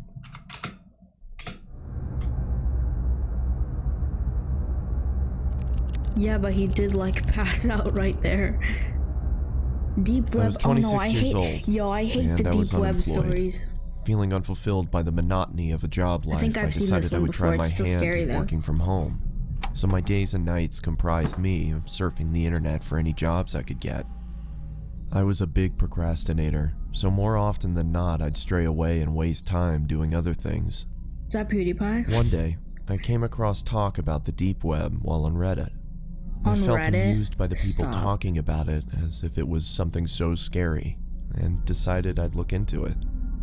It was stupid of me to go on it in the first place, but I made it even sillier by deciding to check it out late at night. Why would It was you about look at 2 the deep a.m. web? and I came How? across a website where you could chat with someone anonymously. The person I got was a woman. Just go on She was in Omegle. her early 20s and very pretty. She sat with her head in her hands, looking playful into the webcam while batting her eyes. I had no desire to turn my camera on and started our chat, thinking that while I didn't come across anything scary, I could befriend this pretty girl. It sounded like a better deal anyway. She told me to turn the camera on, but I ignored that request and tried to get her to talk. She finally did after some prodding, but I noticed how guarded she was. I also noticed how after every message I sent, her eyes would look off camera, either to her side or somewhere behind her computer. After a while, it started getting annoying, so I asked her if someone else was there with her. I want to see you first. She said, Up until now, I'd been chatting while she'd answered my questions Take off your verbally. webcam, first off. I'm not that curious. Don't be scared. What is that? Hold on. I'm not that curious. Don't be scared. Verbally. Wait. Is that a Logitech? Just take the clip off the computer. I'm not that curious. Don't be scared. She said, laughing, this time looking behind the laptop again and making a face that seemed to indicate she was laughing at my expense with someone else. This is getting boring. It feels like I'm not just talking to you. That's because you're not. You're talking to all of us. Whoa. Who else is there? Turn your camera on. No. Is this a joke? No. Turn it on. No. Okay. No. I'll be leaving now. Just leave. Turn on the camera. Her laughter was scaring almost me. piercing by now. There was nothing humorous about the situation, yet She's she scaring threw her me. head back with riotous laughter. I'd had enough and moved the cursor over to turn the chat box off when I saw the cursor had jammed. Oh my The only god. thing that was working was the chat box. Yo, he'd been hacked. He's been hacked. This is crazy. And I still had access to the keyboard. He's Turn been the hacked. camera on, sweetie. No. Her gumdrop-filled no. voice was louder than before, and I moved my gaze up to see her smiling toothfully at the camera. Her face still beautiful, but the smile completely fake. My computer's crashed. I can't see the screen. Sorry. I lied. I didn't want her to know I had no option but to chat. Her screen flashed before going blank. There was nothing there but a black screen. I felt relieved, thinking that at least I didn't need to talk to her while I tried to figure out what happened to the screen. Just then, a chat message popped up. Open the damn camera, you... Oh my god. The aggressiveness in the message frightened me. Now, the fact that I couldn't see her face while she typed this made me feel nervous. I didn't dare reply back, but then the... Do not go on the deep web. Why? I'm a full believer that it exists. You know, there's obviously some shady shit going on the internet, like, even without the deep web. Why? Why would you do this? Why would you do this to yourself? Cursor moved. I watched shell-shocked as the cursor twirled around the screen. Stop. Open the camera now. I still didn't make a move. There was Take your camera off your computer so it's not pointing at you. no way anything good would be waiting for me if I did what she asked. The screen began flickering, as if a virus was causing the computer to writhe in agony. Do you want me to find you? My heart raced. Could it be possible she knew where I was? It's entirely I started possible. typing. Please stop bothering me. Then turn on the fucking camera. By this point, I thought she was some kind of sadist and got her kicks by scaring unassuming people in chat. Take off the camera that's on your computer. Just take it off. Just take it off. If it turns on, worst case scenario, it's pointing to the wall. Chat rooms. So I obliged and turned the webcam on. I saw my frightened face staring into the screen. Judging by my face, my attempts at looking tough Yo, were painful. this is reminding me, I had a nightmare. I had a nightmare of doing an accidental face reveal. This is reminding me of it. I meant to tell you guys about it today. Yeah, I had a nightmare that I did a face reveal on stream by accident. Which is so funny. So in my nightmare, I was streaming. I don't remember exactly what, but one day it will happen. Stop. Don't do that. Don't say that.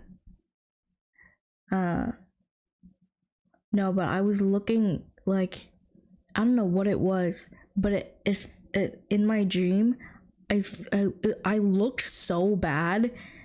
I just looked like the worst I had ever looked in my life. And I was crouched over, shrimping. Oh my god, it was so bad. Anyway. Fully unsuccessful. I think I nuked the VOD I asked after. around for the girl looking straight into the camera, telling her I did what she wanted and to stop hacking into my computer. There were several seconds of silence. I kept my stare The directed silence to is the more little box scary that than showed anything. her camera feed, but it was pitch black. I motioned into the camera in confusion, feeling as if she was messing with me now. Then I saw another message. Look here. After a few seconds of staring at those words, I looked back at her camera, but my computer instantly malfunctioned, and I received another message. Look here. Don't look up. The chat was filled with nonsensical Oh my god, that would gibberish. scare me so She bad. typed with such ferocious speed, my screen whirled away with her constant messages. I couldn't understand what was going on, but I didn't look up. Okay, I'll give Mango a treat. Oh, I should feed him dinner. I'm gonna give him a treat. Thank you for the hydrate and posture check. I'm gonna give him a treat.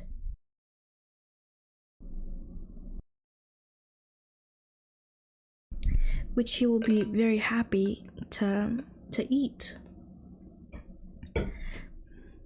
Okay, hold on.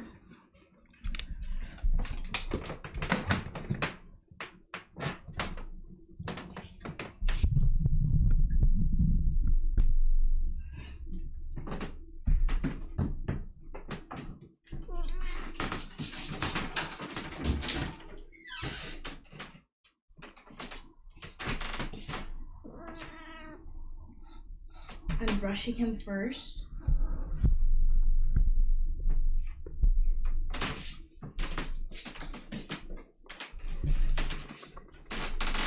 I'm giving him one of the stinky ones. Mango, come up here. Up here. Hey, Mango.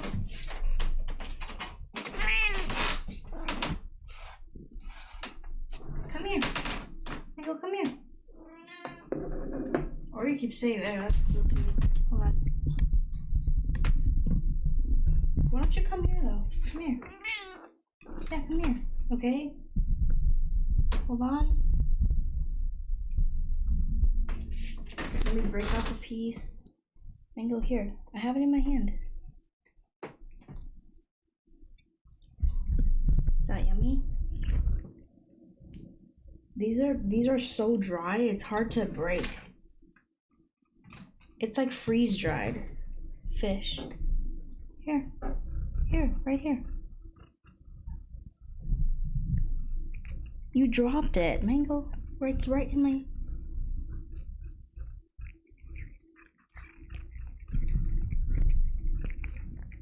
Yummy?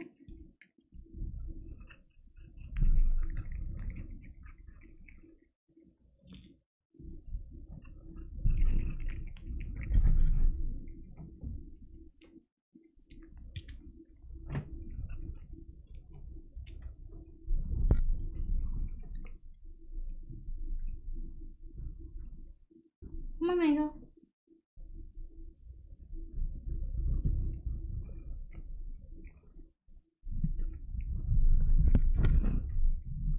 Good boy. Okay, I'm gonna get some food for him now, and I'll be back.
Mango.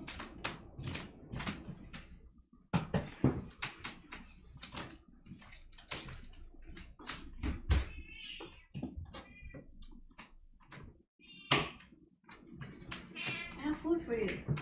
Here you go.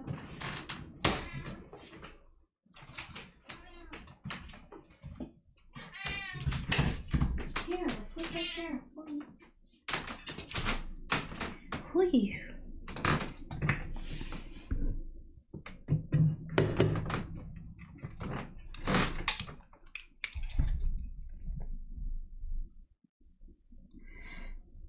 Bye, Skog. Have a good night.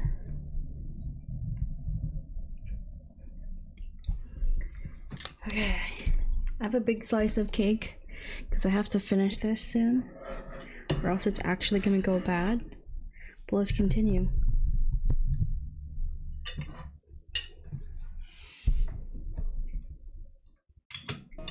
My patience ran thin, and I wrote back, "What is this supposed to mean?" Her response came. I read only the letters in bold and shuddered. I looked back into her webcam and I fell back into my chair, my eyes widening. She was back there, only her face looked completely demented. She had a savage expression, devoid of emotion, but her eyes were almost popping out of their sockets, and she was huffing as if she had extreme amounts of pent-up rage. Oh my god. The way she looked directly into the camera made me feel she despised me with all of her being. There was no amusement there anymore. Her camera went blank again. This is our collection. We're known. Always at the best parts of the video. Yo, 15-second ad is crazy. Another 15-second ad? My fucking god. Then the chat popped up. My heart stopped again. For a split second, there had been the same blackness, only for the lights to come back on. She wasn't alone anymore. There was a man Can we next watch to her Life with a is black Luxury? mask What is on. that? He made no movements other than look into the camera like the girl. The girl's neck creaked to her side. Oh? It looked like it was causing her pain. And then the lights went out Scary again. stuff? The chat resumed. We'll see. Look. This time, I screamed in fright and fell off my chair. There was another man with them now. He was standing next to the girl with the original one on the other side. This man had the same mask on, but his hands were grasping the girl's shoulders. Even with the subpar quality of the webcam, I could see the force with which the man dug his hands into the girl. Oh my god. It looked like he could rip her in two. Bread brother. The girl, Thank you for the follow. however, Welcome had a in. huge grin on her face. Her eyes were mad with glee, or so it looked.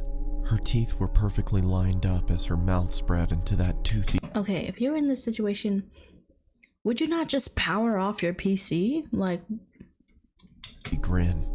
But I could see she was in pain. Even with the smallest sign of her smile fading, the man clenched his hands even tighter than before. that's terrifying. Which made her smile even wider.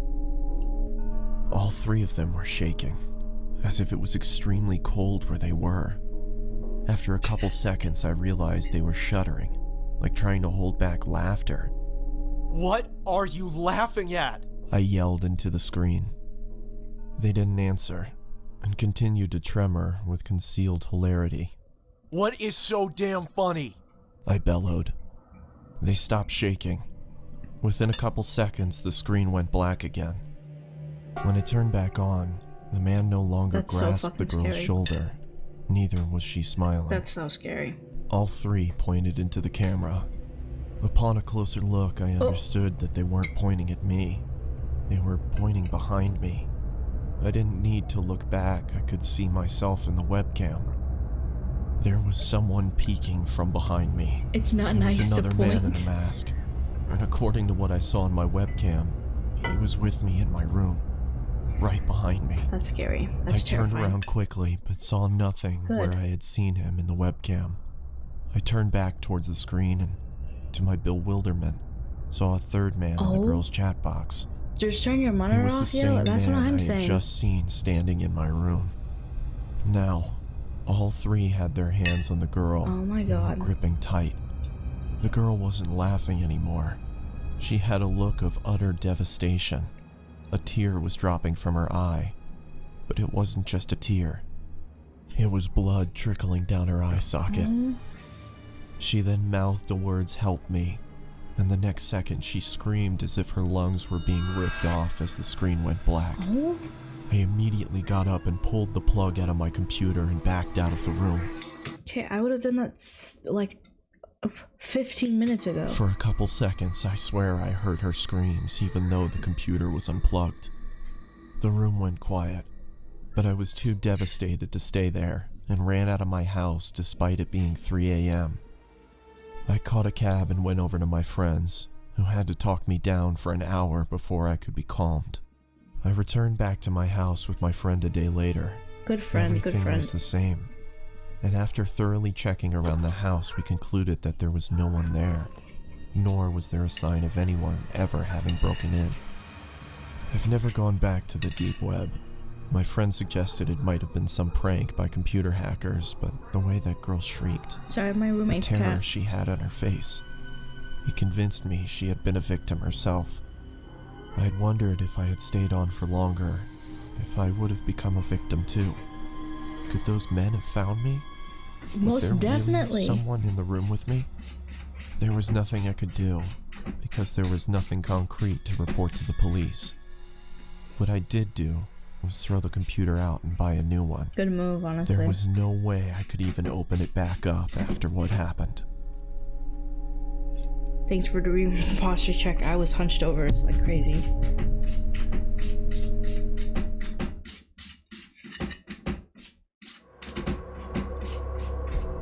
Sorry, it's my cat in the back. It was an early morning. My campus didn't offer housing and I lived about a half a mile from school, so I started my journey as usual while playing on my phone. Okay, hello. I glanced up to Welcome see an in. old man heading towards me on a bicycle. Normally, I'd Thanks step for redeeming aside to let hydrate. Thanks for bikers and redeeming skaters hydrate. pass, but he braked instead. I stopped too, wondering if there was something wrong. He walked up to me and said, "Don't worry, I'm not gonna hurt you." I felt chills instantly. I didn't know what to think. I just looked up at him with a fearful and confused expression. I was gathering up the courage to tell him that I was late for class and I should go, but before I could say anything, he said, "Get off the Am I grass." dying straight? Looking down, I noticed I'd stepped over towards the road and onto the grass. I stepped off Hunchback slowly of and he Melodom. said, You wouldn't want to step on any bugs or get your shoes dirty now, would you? He raised his finger and asked me what my name was. I told him, and he replied, "Don't worry, I'm not gonna hurt you." Yo, if you ask someone, Luna Nix, hello, welcome. How's it going?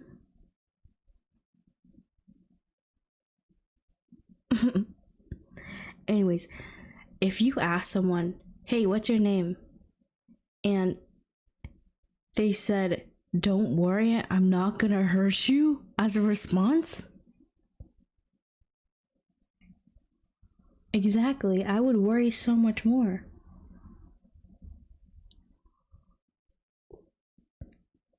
What the helly? Chills ran through my body again. What the helly? But before I could say anything, the man said, "Get off the grass. You wouldn't Yo, want to Doorbell, step do you on know any Luna? bugs or get your shoes dirty now, would you?" I looked down to see that I was back on the edge of the sidewalk again. This had to be deja vu. He asked for my name once more.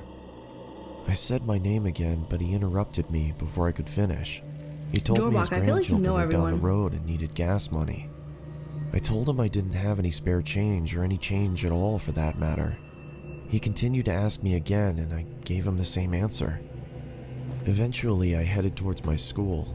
I turned to see if he was still there, but he was gone.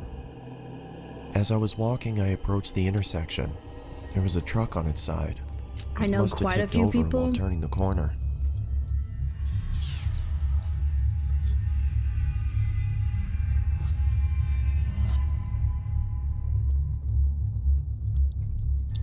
Dobak, it's so funny. Sometimes I'll see you in other people's streams and I'm like, damn, I'm just another one of your hosts for real. For low prices. Oh my god. Ads. Sorry, I'm not getting YouTube Premium.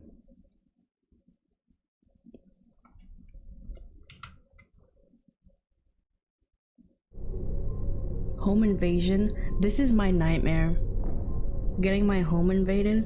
It was a cold, foggy evening when I contacted a close friend of mine to stay at my place for the night.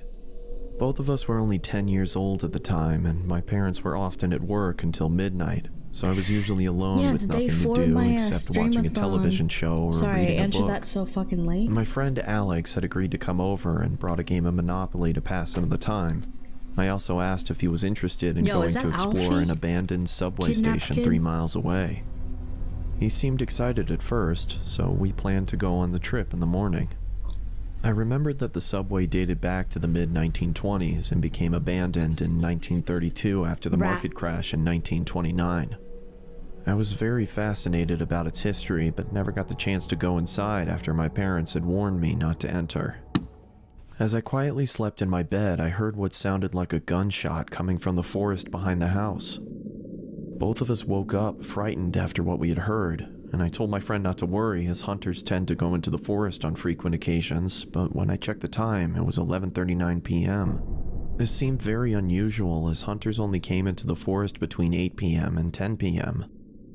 I looked at Alex and decided to get out of my bed, intending to look through the window and spot for anyone in the forest. The darkness clouded my vision, so I was unable to see anyone in the forest. I turned around and looked at Alex again, when suddenly I heard the front door squeak open. Chills went down my spine. The front door creaks open? Both of us quietly moved to the bathroom, locked the door, and kept the light off. It was the only safe place in the house. Both of us were terrified as we desperately tried to keep as calm as we could.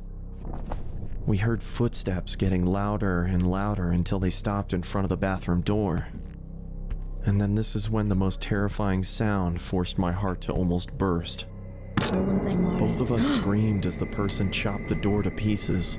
It was pitch black inside the room, making it hard to find the vent, and by the time I spotted the vent, the person behind the door had made a hole big enough for us to see him. Is that a plague mask? The man adorned black leather and was wearing a plague doctor mask. I scurried back to the vent, but it was too high above the floor for us to reach it.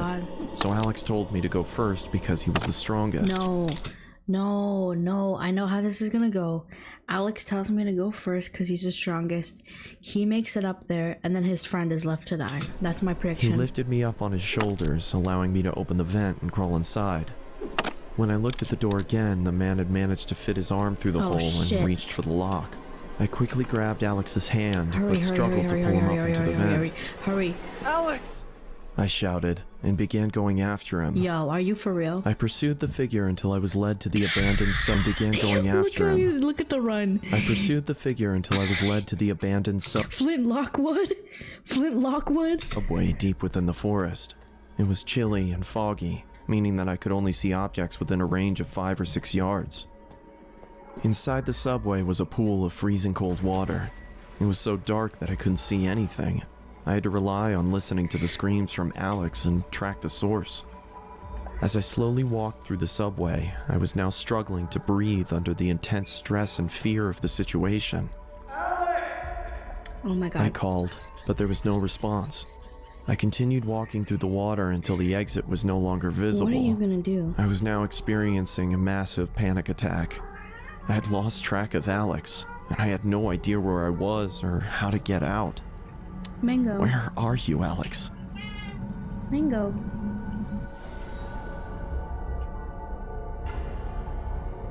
Oh.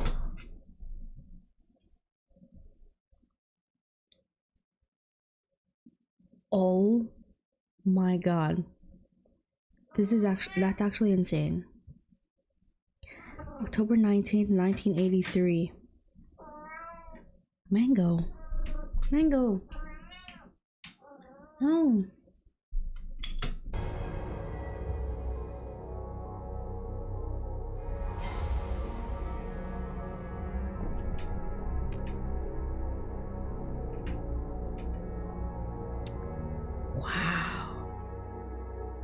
That's actually crazy. Mango.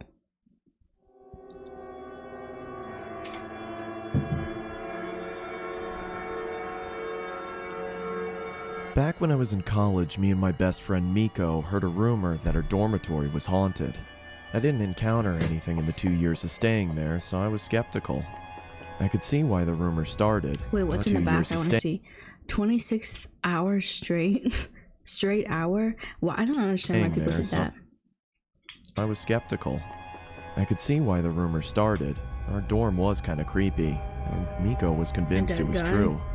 One day, I placed a hot cup of coffee in the sink and said, "If this cup magically empties itself by the time we get back from school, I'll believe you.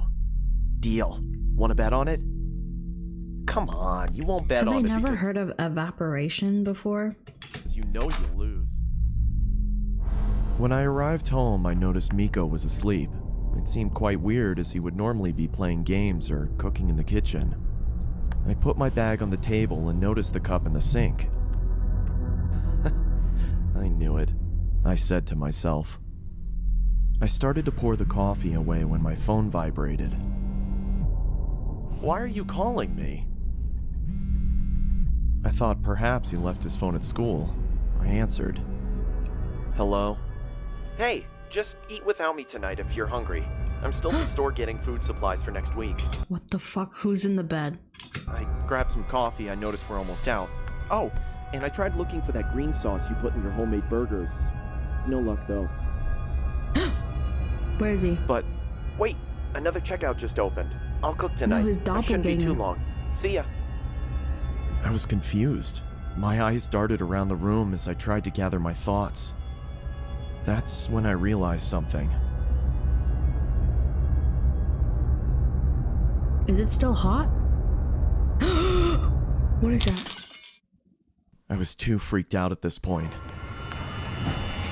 No! No! Oh!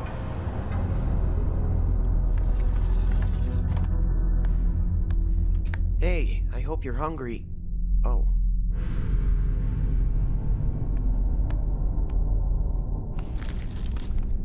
Pizza time.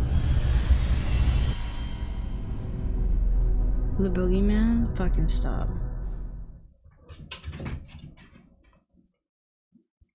Mango.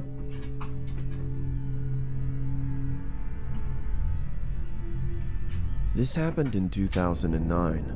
We would fly from our home state in California to Minnesota to visit my father's family for the summer. I've always enjoyed it there because of the nature and peaceful atmosphere. My father's family lived far from the nearest town, and he only had 2 neighbors. My only friend there was a girl who lived next door. Let's call her Morgan. She's around my age, and me, my sister, and her would always play from sunrise to sunset. One day at around 4 p.m., we were outside playing badminton. My sister hit the birdie too hard, and it landed in the next door neighbor's yard. Morgan said she had more inside her house and went to get them. I felt uncomfortable leaving it there, so I told my sister I'll go get it myself. She told me not to do it and just wait for Morgan. While my sister was fixing the net, I decided to run and get it real quick. As I was about to enter the gate, my sister grabbed me from behind and began telling me how much of a bad idea it was. That's when an old man came out from behind the house. He picked up the birdie and said, "Is this yours?" Oh my god, we've seen that exact old man before. I said yes and asked if I could have it back. He said he had his grandchildren's old toys upstairs and asked if we wanted to have them. No. Me and my sister were very young at the time, and we thought as he lived so close and he looked like a typical sweet grandfather, Where are your parents? what's the worst that could happen? So we agreed and entered through the back door. Oh my god. The first thing I noticed was the stench. It smelled of damp and rotting food. I shrugged it off at the time since he was old. Maybe he lived alone. We heard Morgan calling our names, and we politely told the old man that we had to go, and maybe we'd return tomorrow. For over 80 years. Entered through the back door. It's fucking crazy. The window and immediately asked what we were doing there. I answered, "The sweet old man And she cut me off and said that the house was abandoned since she moved there. I thought she was just playing around with me and told her to cut it out. She had a blank expression, and that's when I knew that she was serious. We never told anyone because we didn't want to cause any trouble. But now that I'm older, I wonder if it was some ghost or creepy old man luring kids into that house. The house got demolished recently, which is why I wanted to share this story.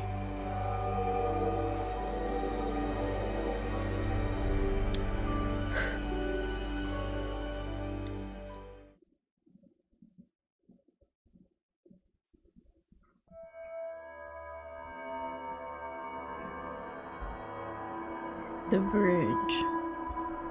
Some of these stories, I feel like it's a mixed bag. So this story some of these takes place when I was about 16 years and some old. of them don't. At my school, I played for the volleyball team, and every year we would go to a camp and do volunteer work for this guy. The camp was in the middle of nowhere. When we got to the camp, we immediately started to work until 8 p.m. This was around October, so it was already dark at Hope 8. they're getting paid. No, they're My two friends and I volunteering. were sitting around the fire, trying to figure out something we could do so we weren't so bored. We heard that there was a small river down the hill from the camp, and we thought we could check it out. The problem is that it was some guy's property, and the owner of the camp told us to not disturb him since the guy was a little strange. We weren't really supposed to leave the camp, but being 16 years old, we loved breaking the rules. We walked about 10 minutes from the camp and finally reached the river. This is what I'm saying, like, don't be at places you shouldn't be. Like, play stupid games, you win stupid prizes. It's crazy. It was bigger than we expected, and there was a large wooden bridge that crossed it. The bridge was about 20 feet long and was big enough to let a truck go over it. My two friends and I decided to go under the bridge and check it out. Go under As we it? were Why? walking by the Why go shoreline, under we it? saw two headlights off in the distance moving towards the bridge, so we bolted underneath it and hid. We then heard the truck roll over our heads and to the other side. They have My friends a and I lot of trust in that bridge. If that bridge was not up to code, that truck would have just fallen on them. There for a while, just talking and throwing rocks in the water. It was about 8:30 at this time, and now it was pretty much pitch black. That's when we started to hear a slow rumble in the distance. The same truck had come back, and this time it was moving much slower. We stayed put under the bridge, stifling our laughter. Eventually, the truck moved over the bridge, but rather than going over to the other side, the truck stopped right on top of us. Why would they do that? The only thing you could hear was the rushing water and the hum of the engine. Then, the door of the truck swung open, and out came a loud thump on top of the bridge. Then we heard a loud scream saying, I know you're out there. I'm gonna find you. I looked at my friends and they were both shaking in fear. This must have been the crazy property owner, and he seemed pissed that we were on his land. He started screaming and saying he was gonna hurt us if he finds us. We could see that he had a flashlight and he was swinging it around looking for us. We heard loud thumps as he walked around a little bit, calling out for us, and thank God he never went under the bridge. Eventually, it went silent, and it sounded as if he went back into his truck. I was too terrified to move. We sat there for about 10 minutes, and then my one friend, who we'll call Trevor, whispered in my ear, saying that we have to go. I gave him a quick nod, and in slow motion we moved out from under the bridge. We started to army crawl on the shoreline of the river, and I remember looking behind me to see the top of the bridge. I saw a white Ford F-150. In the driver's seat was the man, staring right at me with a sinister smile, and he even gave me Look at that smile. Are you serious? a little wave. At that moment I screamed and ran. My friends saw me run and took off after me. I could hear screaming from behind us. I took a quick glance behind me and saw that he was chasing after us, and I couldn't quite make out the object in his hand, but it seemed to be a weapon of some sort. We ran into the forest and ducked behind a bush. It was pitch black in the forest, and we couldn't hear a thing. We sat there for a while, just shaking. The man never walked by us, and we never heard him. After we gathered our courage, we got up and walked back to camp, got into our tents, and tried to fall asleep. The next morning, we talked to the camp owner about the man that owned the property of the river. The camp owner said that he didn't know much about the man, but he knows that he has some mental problems and he'd been accused of assault. I am so happy that we were able to escape from underneath the bridge. I can't imagine what would have happened if he caught us. It would have been a 3-on-1. You guys would have been fine.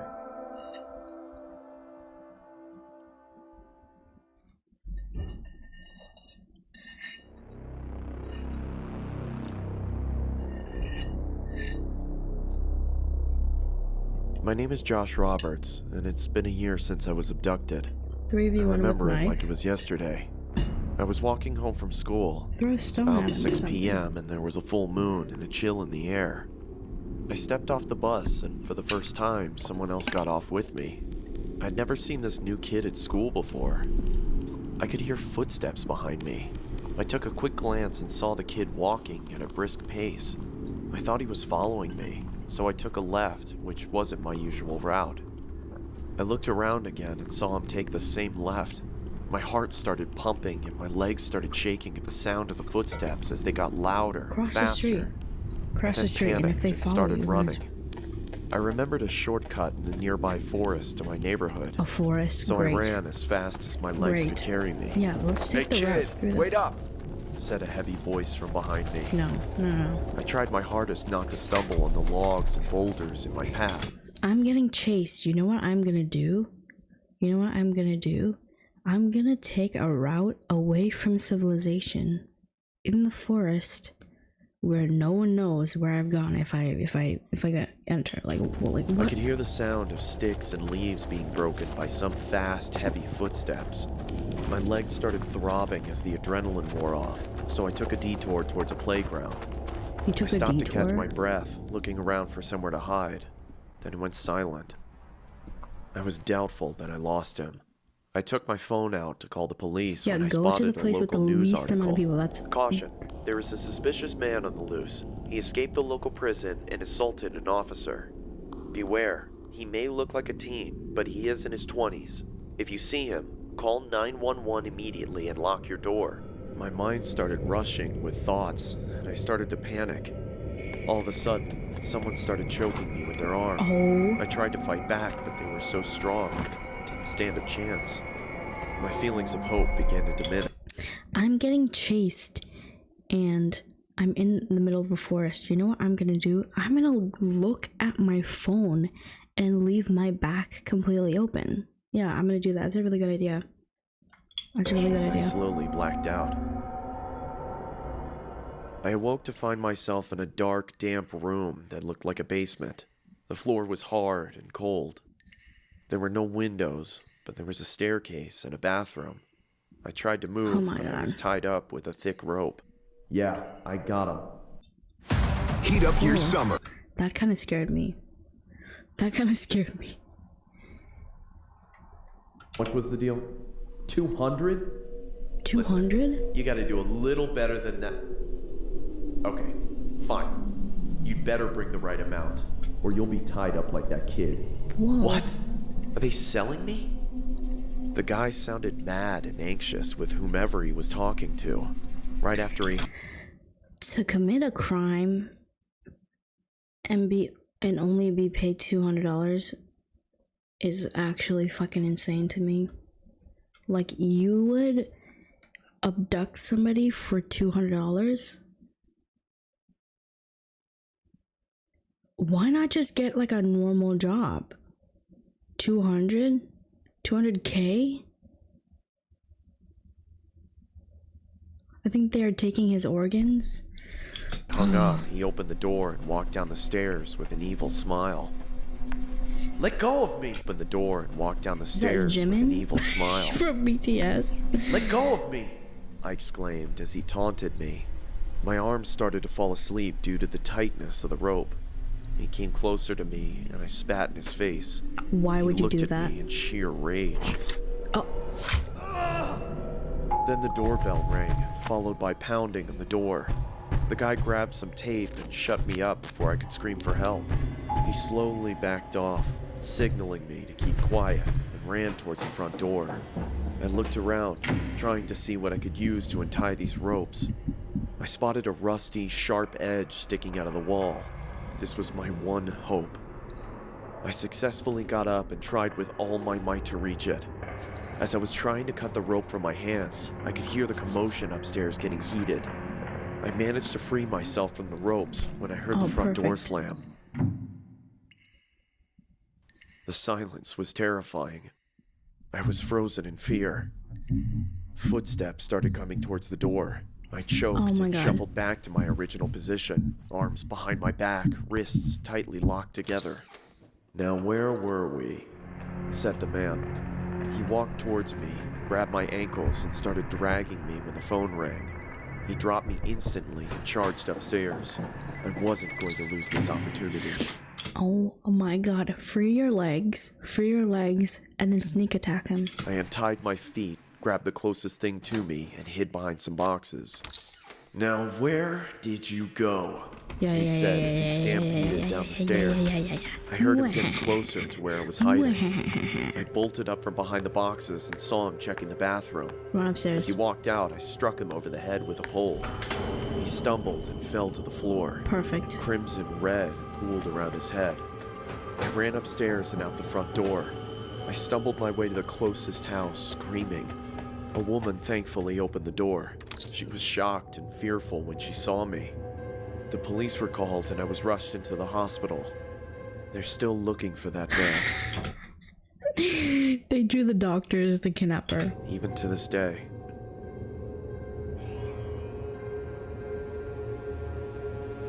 Damn.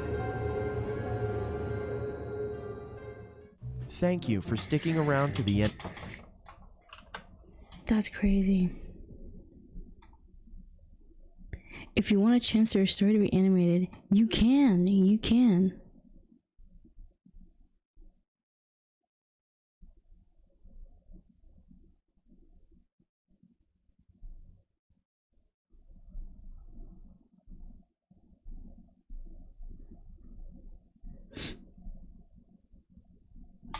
Dock to his organs legally? Stop.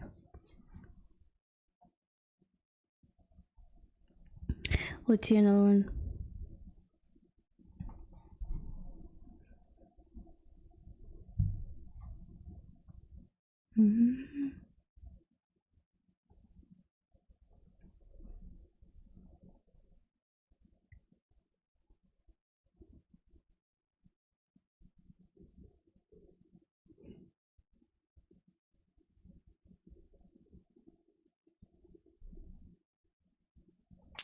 Let's see.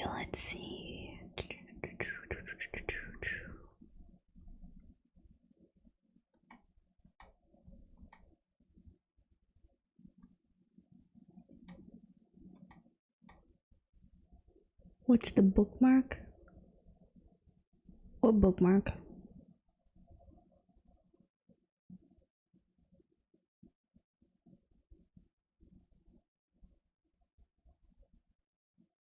The YouTube bookmark? I don't know.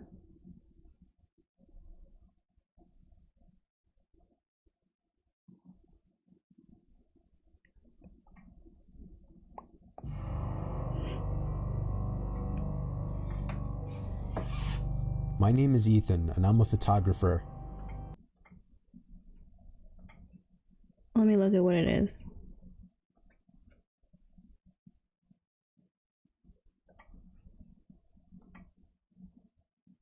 Oh, it's a fucking Dash EXP playing FNAF. The real culprit is friction, and it slowly erodes your progress. Unlike what most people believe, because of laziness or poor discipline, but it's a lack of direction and purpose that leaves you feeling stuck and over.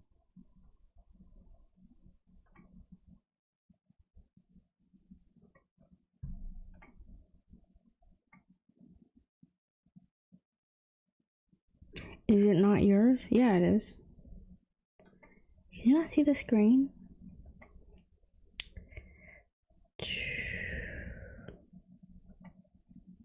Yes.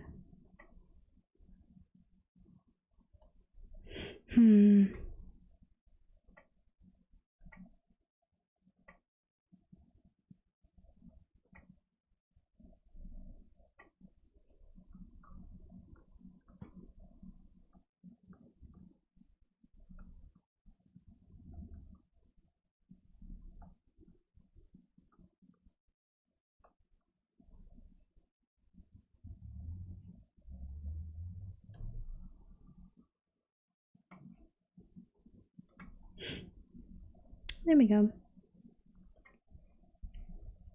I'm a photographer. I took a trip last year with my wife to the Colorado mountains for an art project.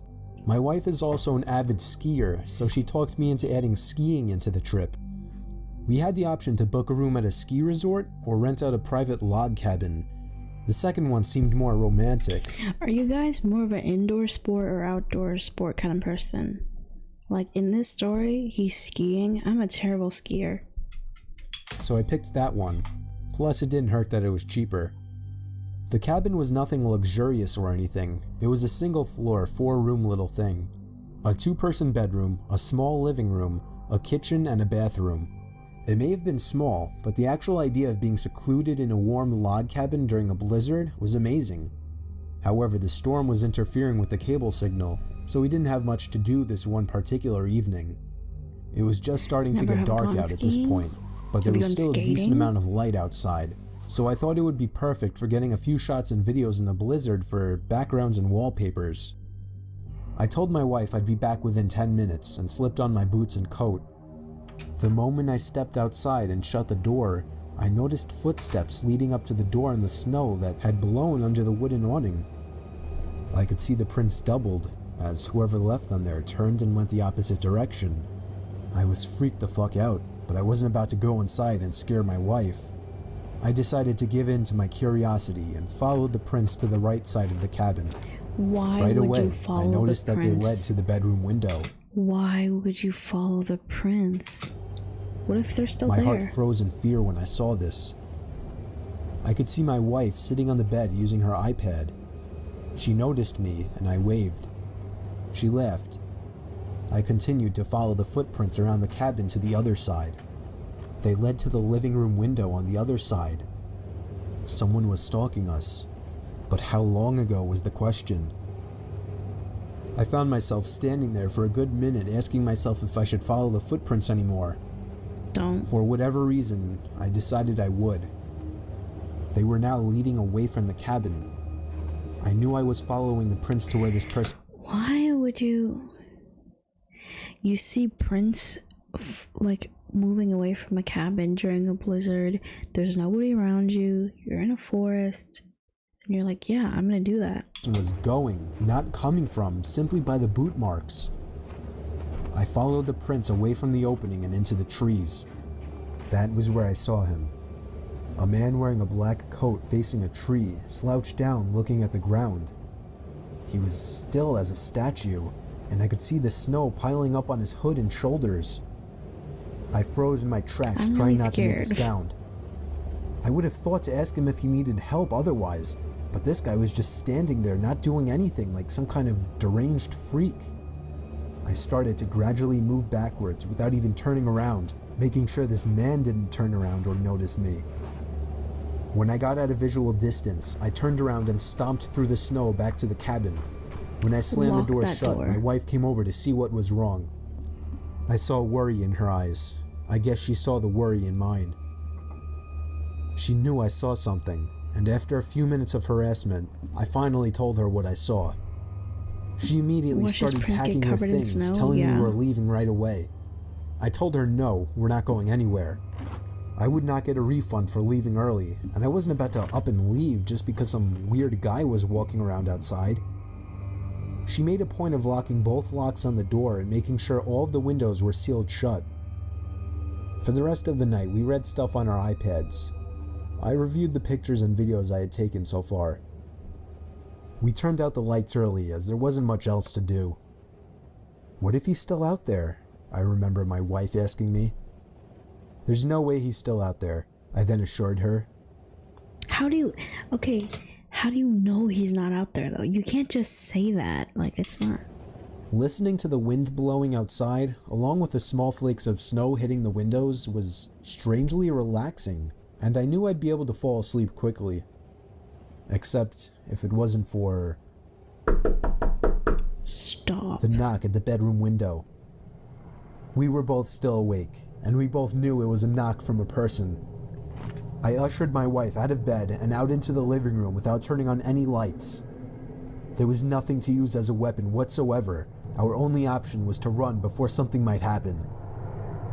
I told my wife we'd have to forget our luggage and make a dash for the Jeep. We slipped on our boots and coats in the dark in a matter of seconds, and when we heard a knock at the living room window from the opposite side of our car, we took that opportunity to run. I pressed the unlock button, so grateful I chose to have remote locks on my Wrangler, and we hopped in.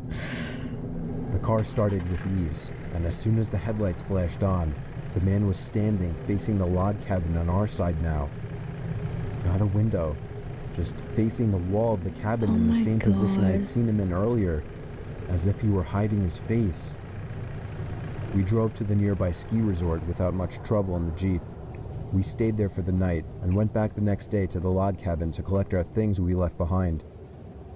He wasn't there.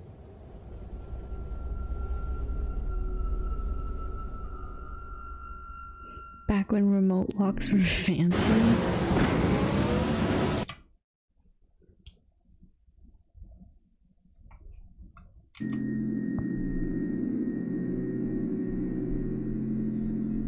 I'm 27 years old. I live alone in a rural town in Virginia, about 2 blocks away from my parents. My parents are both in their 60s, and my mom has become a very worrisome woman in her old age. Sometimes she walks over uninvited and lets herself in, since I had regrettably given her a key, which can get a bit That's terrible, parents like that. Like, sometimes I feel like parents, this is not just mine, you know, but like, you gotta set boundaries with them, you know, because they're like, you're my child, but you know, you have to set boundaries with people. And I've seen parents online and in real life be so weird with this type of stuff, and I'm like, dude, that stuff mine would do. Like, if I would be out really late on weekends at a bar or with women, I would sometimes come home to my mom sitting in the living room waiting, worried sick. I know you may just think, oh my god, that's crazy, why not just put your foot down and tell her to stop? Well, because you don't know my mom. It's very hard to describe her, but she's the kind of worrisome, innocent little lady that you just can't bring yourself to go against. And I hate to mention, she also has mild dementia. Anyway, this was Saturday night. I think it was around 2 in the morning. I was at a nearby club with a group of college friends, really the only place to hang out in this boring town, and I was getting ready to head home. I said goodbye to all my friends and walked the 3 blocks it took to get back to my house. Walking 3 blocks. I walked up my front stoop in my drunken haze and dug my hand in my pocket for my keys. When I grabbed the doorknob, I realized it was unlocked. My mom was here again. I quietly opened and shut the front door, locking it behind me. I put my keys on the kitchen counter and found a note written in my mom's handwriting saying, "You forgot this at our house, next to the box of half-eaten cake my parents didn't want." I didn't see my mom anywhere, so I assumed she must have gone upstairs to sleep in the guest bed until I got back, which is something she would commonly do as well. Then I heard footsteps upstairs, confirming it, and that's when I sighed once again. 27 years old, almost 3 in the morning, and she still has to wait up and treat me like a child. I ran upstairs to check the guest bed, empty, along with all the bathrooms. I was afraid Mom was having one of her episodes due to her condition, so I ran to the phone to call my dad. After 4 rings, my dad picked up in a groggy voice, asking what the hell is the matter. After I told him that I heard Mom wandering around upstairs in my house, there was a short pause, and then he said, "That's not possible, she's sleeping right next to me." Oh my mouth fell open. That transition was fire. That was a fire-ass transition. Let's see that again. Right next to me. My mouth fell open as I turned my head to face the dark upstairs, and just barely by the light provided by the kitchen, I could see a head peering around from the corner at the top of the stairs, looking down at me. I screamed into the phone as I ran out the front door and down the street to my parents' house, explaining to my father on the way. About halfway there, my dad told me, "Alright, I'm gonna call the cops," and hung up. I made it to my parents' house, where my mom was already waiting at the door, worried sick. My mom explained that she did come over to clean my kitchen a little bit and to bring over the cake they didn't want. 2 police cars pulled up in front of my parents' house, where they escorted me and my dad down the street to my house. 1 officer stayed outside with us, while 2 others went inside to investigate. It felt like 15 minutes before they came back outside and said it was clear. They checked the crawl space, the attic, everything. There was really nothing for me to report other than the door was left unlocked and I saw the outline of a head upstairs before I ran for it. Still, I didn't feel safe sleeping in there that night, so I went back to my parents' house. Me and my dad are certain that my mom simply forgot to lock the door when she left, as her memory has been getting worse over the past few months. Okay, it's a lie. My dad has been stopping her from coming over alone from now on, which makes me both sad but also relieved. Some nights, I still get paranoid that whoever was in my house that night never left, and is still hiding in here somewhere.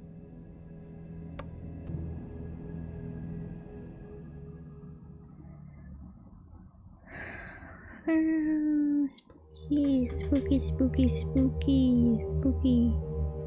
It was a typical boring day in calculus, only it was Friday, 7th period, meaning the week was almost over and spring break would finally be upon us, so everybody was getting antsy in their seats, I could tell. Faulty electricity. We didn't have a test that day like a lot of my friends did with their other teachers, so our teacher in the middle of class just decided to start playing games with us on Sporkle.com. He was a very laid-back teacher like that. Those are the best teachers. As we were doing some brand logo quiz on Sporkle, I remember the exact moment it happened. Right after my friend answered a question, I remember the exact answer too, Adidas. The dean's voice came through the loudspeaker. He sounded panicked and frantic as he told all the teachers this was not a drill and to go into lockdown. I actually got the chills, and I got goosebumps on my arms as our usually laid-back teacher too seemed panicked as he ran to turn off the lights and ushered us to the back corner of the room. We all sat in silence for about 2 minutes, and then the usual buzzing that came from a panel in the back of the room ceased, indicating that the school must have cut all the power. We all looked at each other, realizing this must be serious. A few more minutes of waiting later, we heard a man screaming at the top of his lungs coming down the hallway. 2 girls in the class actually started crying, which made all of us even more scared. As the screaming got closer to the classroom, the lunatic-sounding man started banging on the lockers while screaming, "I'll kill all of you." It was at that moment that I started to fear for my life. That is so fucking scary. I can't imagine what that's like. All of these kids, boom, traumatized for life. Like... My teacher shushed us as we all looked at each other to see our peers' reactions. The banging then moved from the lockers to our classroom door. And that's when one of the crying girls screamed no. The banging on the door only grew worse as the man started screaming, "Open up." Oh my god, why would you scream? Why would you scream? Now that he knows that they're in there. 2 of the girls in the class were crying out loud now. It felt like an eternity that man was pounding at the door, but eventually he finally continued down the hallway, screaming like a mentally insane person until we could not hear him anymore. I'd say 10 minutes later, though it felt like half an hour given the situation, the dean came back on the loudspeaker explaining the situation, which was surprising for him to do. He explained that some apparently mentally unstable person entered the building and assaulted the woman sitting at the front desk, causing her to flee the building screaming, and staff wasn't sure if the man was armed or not. Now this was before the school had cameras or could afford proper security, so the school was wide open to something like this happening. The staff had done a sweep of all the hallways and classrooms and couldn't find him, so the dean instructed the teachers to resume teaching but to keep all the doors locked, and to not let any students leave for any reasons. The most disturbing part, however, is that one of the janitors working the night shift found the man sleeping in one of the storage closets near the back end of the school, and according to rumors that were spread by my peers, sticking out of his pocket was a .44 Magnum. The janitor must have done something stupid to wake him up, for example, leaving the closet door open, because by the time a police officer could arrive on the scene, the man was gone. My entire class, as far as I know, to this day, has no idea if this man was ever found, but I like to think that right now, he's being given the proper help that he needs.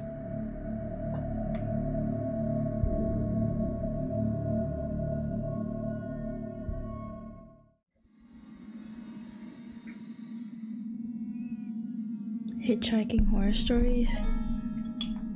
Oh my god, for the love of anything that is good, do not hitchhike.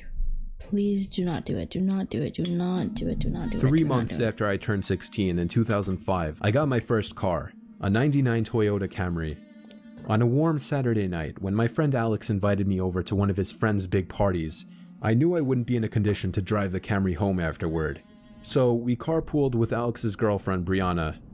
We lived in the countryside of Virginia, meaning less big parties, meaning when there was a big party it was a huge deal and everyone would go. We lived about 5 to 10 minutes away from this kid's house. I knew where he lived as I was acquainted with him, but not exactly friends. The whole ride there, we took the same 2-lane highway type road through the woods, and this kid's house was actually on this road further down. At certain points on this road, there were a few houses on either side, and then it would just go back to being let's just look back. Look at that art. At certain points on this road, there were a few houses on Look at that art. The art has gotten a lot better, you could tell. either side, and then it would just go back to being a long, empty highway again. Like throughout the house was years. tiny, like a lot of houses around the area, but the party was held outside anyways, since its closest neighbors look were at how relatively good that art looks compared to the ones that far we've away, seen before. and noise wasn't an issue. I'll skip most of the party up until the point that Brianna, who was supposed to be our designated driver, had to suddenly leave for a small family emergency. Alex said it was fine and that we'd find a ride home. Well, fast forward another few hours and another few drinks, and I could barely even walk straight. I checked my watch, and it was like 2 in the morning. I figured it was time to go. That's so bad. I started looking for Alex, but I couldn't find him anywhere. In fact, it seemed like everybody I knew had already left. I could barely even think. That is a terrible friend. You show up to the party with him and then he leaves without you, doesn't even tell you that he's leaving. Straight, but I was still furious at the fact that Alex could have actually left without me. I asked to use the party host's phone and dialed Alex's home number. After 2 tries, I gave up and then realized I shouldn't wake his family up. So, literally not knowing what else to do, I dizzily stepped out onto the road and began walking back home. I knew this walk would take anywhere from half an hour to an hour in my condition. Maybe after 15 minutes of walking down the road, the slight shine of car headlights on the road was fading in from behind me. Jumping for joy inside, I lifted up my arm and stuck out my thumb. First of all, you're hitchhiking. Second of all, you're hitchhiking at 2 a.m. Third of all, you're hitchhiking in the middle of fucking nowhere? Great, yeah. As the car neared, it slowed down and came to a stop right next to me. The man driving the '98 Ford Explorer rolled down the window and asked where you headed. I told him my house was just down the road and beyond a right turn, probably slurring my words beyond comprehension. He chuckled and told me to hop in. I thanked him and joyously hopped into the truck. I was exhausted, and I remember completely disregarding things the guy was asking me because I was so close to just passing out. And that's what happened. No. The memory... You're fucking lying. Remember that grin? I do remember him. I do remember him from another video. This guy passed out in a random stranger's car. It's game over. Dude, it's game over. Memories of being in that truck turned to a fog as I'm sure I passed out.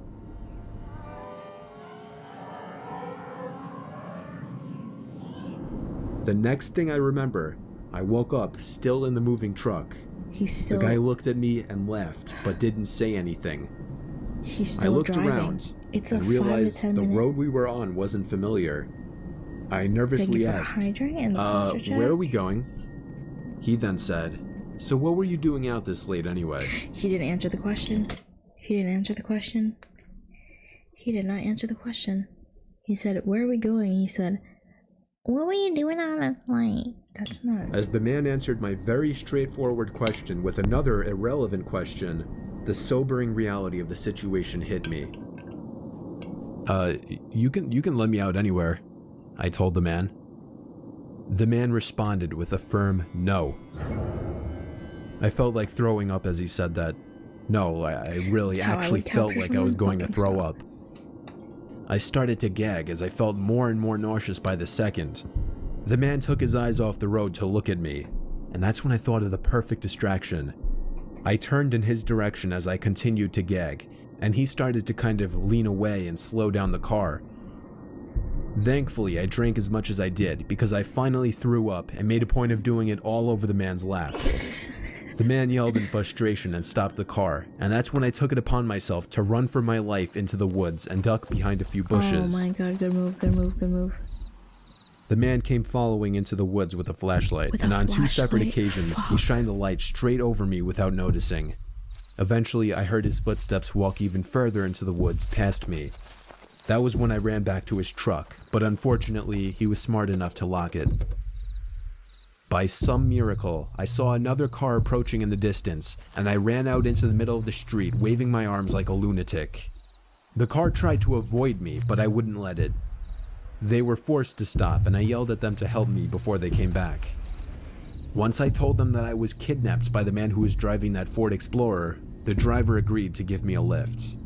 Not to the police station or anything, but to my house. I made it back safely, where I couldn't thank the driver enough. I immediately woke up my parents and told them. My dad wanted to know if I got his tag number, and then I felt like punching myself in the face. I failed to get the simplest information from the guy. Well, you know what? When you're running for your life, the last thing you're thinking about is getting a fucking license plate. That would have allowed me to actually properly report him. All I knew was that he drove a faded blue '99 Ford Explorer. Faded blue? I made sure to give Alex a piece of my mind, and part of me always held a grudge against him ever since, just for abandoning me at a party without telling me. I haven't seen him in 4 years now, however, and this was actually the first time I even thought about this incident for almost a year now. As time goes on, even the worst of memories may start to fade, but after writing this to share with the internet, it's once again fresh in my mind.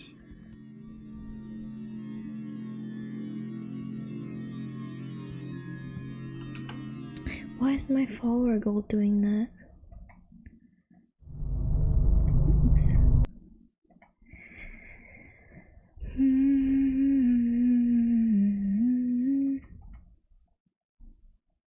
There we go.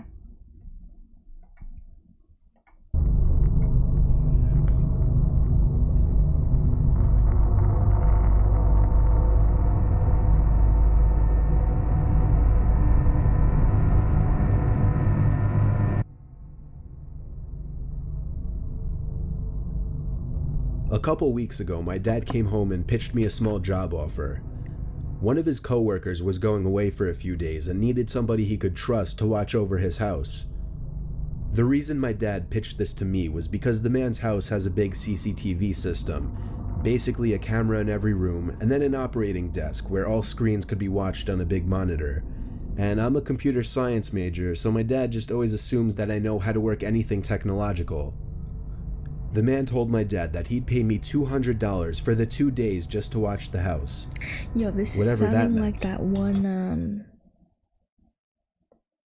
one Fierce to Fathom game.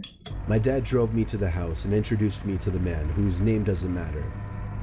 The man made it seem like he preferred I stay in the upstairs room with the monitors as opposed to roaming the house all day. That was fine with me, though. People always assume. So when I wasn't because you're good with the computers, they're like, you could do this. I was mostly just sitting in that room with the TV on in the background and doing schoolwork on my laptop. Ironically, the thing I was doing the least was keeping an eye on the monitors. Night came. I started wondering where in the house I should sleep, since surprisingly, we hadn't discussed that. So I sat back down at the desk and looked at all the different rooms on the screens to see which rooms had beds or couches. I noticed something I wasn't expecting to notice, though. The back screen door was open downstairs. I didn't remember it being open. I looked through each and every camera screen in a panic. In the living room, a closet door was open. This one I knew wasn't open earlier. I texted my dad to call the man and ask him if he came back home. Meanwhile, I continued watching the screen. On the grainy, dark image, a tall person who resembled only a black shadow on the screen stepped out from the closet. I pulled my arms off the desk as I covered my mouth with my hands in shock. As I did this, however, my left elbow pulled some heavy object from the desk onto the floor, creating a big thud. How does that... That is like horror movie stuff. That's not something that happens in real life. Like, what the hell? The person in the image very clearly moved their head up to the ceiling as a response to the noise.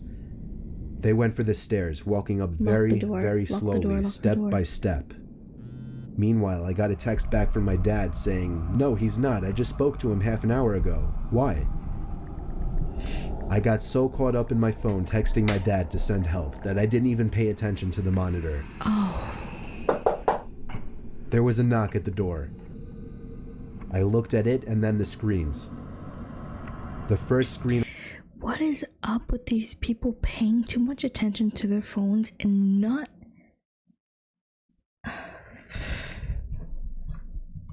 That's crazy. That's ridiculous to me.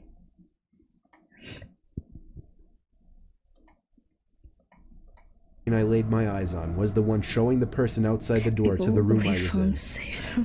When I remembered that door had no lock, the only thing I could think to do was jump out the window into the bushes below. I ran halfway down the block and then stopped when my dad called me. I had him call his friend and ask him if he was expecting somebody in the house. The man said he had no relatives or friends who had his key or would ever let themselves into his home. So he called the cops and had them review the footage. I got to watch all of it, and it showed everything. From the moment the intruder broke the glass to the backyard door, to the moment I jumped out the window and him running away shortly after. The intruder was never found. The footage was just too dark to identify his face.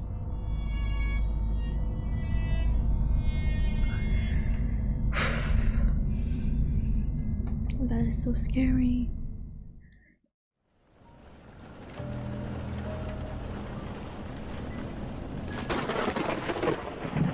Okay. In the year 2009, I was spending... I need to watch...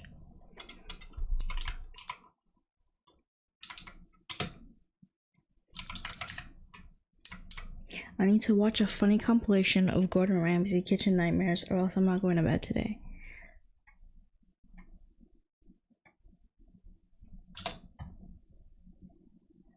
I'm in a dark room with my noise canceling headphones. My heart can't take this. Yeah, I need to go to bed soon, so I need to watch something funny.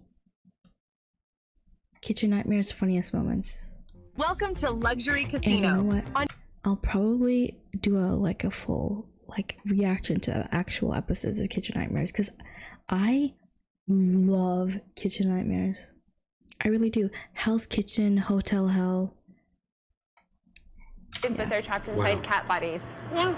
Yeah, they're cats. Our babies are cats. They're my whole life besides my husband and my business. I speak feline. I've not watched a single episode. Coming in, chef. I'm ringing in his orders, okay? Okay. So be prepared. To me, Chef Ramsay's just another customer. I mean, as long as he likes my food, we're gonna get along just fine. Grilled lettuce. They grilled Good to lettuce. go? Walking out. I think he's gonna love this salad. It's a grilled lettuce. I mean, can't go wrong. Grilled salad. Come on. It is grilled. You're still amazed. I'm shocked. I've never thought about it, but it's true. Like, wait, why are we grilling lettuce? Why are you grilling the lettuce? Sorry for interrupting. Just 2 seconds. But this is a first for me. A grilled Caesar salad. No, but they actually grilled the lettuce. Yo, that is so embarrassing. Can you imagine Gordon Ramsay saying that in front of everyone and then them being like laughing at you? Can you just show a hand if anyone else has ever had a grilled Caesar salad before? Anybody here? Ladies? No? Sorry for interrupting. Sorry. Oh, geez. I always get nervous when a chef serves me the butt of the lettuce. When you've got the butt of the lettuce on, you can never clean the lettuce properly. And unfortunately, it's not very nice inside. Oh my god, they served him a dirty lettuce. Dry chicken, The salad looks hideous. Why is it so spicy? Take it away. Everything is spicy. Everything. Jesus. Thanks, Tony. Sir, you got 2 seconds? I'm so afraid right now. Why? Because I know what's coming next. What's your first name? Pat. Pat. This for me is a new journey in life because I've always been a shoe salesman. Seriously? Why are you opening up a restaurant if you've only been a shoe salesman? I mean, I guess you can dream, but like, do you have any aspirations? Not a for men's business? shoe Oh, sorry. Oh, women. So you're not a cobbler? Exclusively, no. I was going to say. Lisa. Right. It's Pat. It's Pat. It's funny. I don't really even want to deal with that. How would you rate the food? The only issue is that I cannot eat Italian food because I'm gluten intolerant. So what are you here? I'm a combination. He's gluten intolerant, so he runs an Italian business. That's so funny. Of everything. I'm like manager slash. Oh, so you're the manager here? Everything else. Oh, shit. Slash everything I didn't else. know that. So you're the manager of Galleria? Galleria. General manager slash shoe salesman. You've been I'm also a host. You're a host? And as a bus person, I do it all. Wow. I can't Rita. defend this man. Is Pat serious? General manager? He is the bus boy. You're not the general manager? I just assumed that role. Oh, you assumed the role? Take on the Oh, shit. responsibility. You just assigned that role to yourself? I just assigned that role to Oh, myself. fuck me. Wow. I'm So you're the sweating. host. I'm sweating. You're sweating? Yes. I'm shitting myself. I'm also What shitting is he? myself. He's the bus man, and I fired him. And let me explain to you what he. Hold on. What? You fired him? I fired him. What did you fire him for? Because he told me that he was more important than me, and he got me on a bad day, and I got upset, and I fired him. Serious? So you know what he did? What? The story keeps on getting more and more complicated. I'm glad I'm watching this now because it's dark in my room and it's nighttime now. I'm too scared to watch anything He else. got an umbrella because it was raining that day, and he Yes. got an umbrella. Yes? And he would walk by and look in like a very sad puppy. I'm like, this poor guy. So I took him back. And now I just let him tell himself he's the manager. For everything that Pat does right, he does 5 things wrong. Go now, go. Oh Thank my you, Pat. God. He's so fucking crazy that it's like, is it really worth even having him here? But it is. I love Pat. Pat's good. Oh, can I have a look? Please, put that down. That looks... Oh, why is it on a rack? Oh, this is just so we can show our... Who makes the cake? They come from Cleveland. Why does it come with There's like a fake procession, flowers? a funeral for the cake. Walk past the girl, I'm going to throw some flowers at it as you walk past. Okay. Ready? This is what you do when people are dead. Do you want me to sing too? Yeah. Oh, stop it. Long rest of the cake. Come on. Bum, bum, ba-dum. What we should be doing is, look, you should have that. Turn around. You carry the front of the procession. Okay. Stop. Right, you've got it from here. In we go. Thank you. Excellent. Thank you. What in the bloody hell are putting carrots on a puff pastry? Why would you do that? What the fuck is that? That's a carrot? Coffin dance with the cake. I know, that's so disrespectful. Look at that carrot. That looks like a nub. It's fucking tiny. This would be your scallop on croûte. Thank you, Diane. Are these the local carrots? Micro carrots. Oh, micro carrots. Micro carrots. Chefs, From the local farm. do you not think you should let it grow a bit? Well, I don't think they're there to be really eaten. They're more for a garnish. Oh. That's a garnish. Oh, so I'm Just to add some color. Okay. But I would like to explain what we're spending on micro carrots. Yeah. Can we go through this after? Whatever you want to do. You are here Right. as our guest. Can I give those back to you? Joe? I mean, I don't personally want them myself, but you can take them back to the kitchen. Oh. No, I personally didn't want them. Thank you. You're welcome. Amy. I have staff here that'll take care of that. You don't hand me raw food in my dining room. Man, that fucking pissed me off, man. We don't need them to bust our balls over if there's little petite carrots that go there. Those same carrots go to the White House. Those same carrots go to the 5 Seasons. They go global. He's so mad over these carrots. Is that my pork chop? You need another set of soap. No, that's fine, thank you, sweet. How sad does that look? That's Honestly, so dry. Oh. How fucking depressing is that? Are you serious? Could y'all please come look at the pork chop? Please. He got it sitting up. I mean, it's like the map of America. Sun on the East Coast. There's California where that little dark spot is.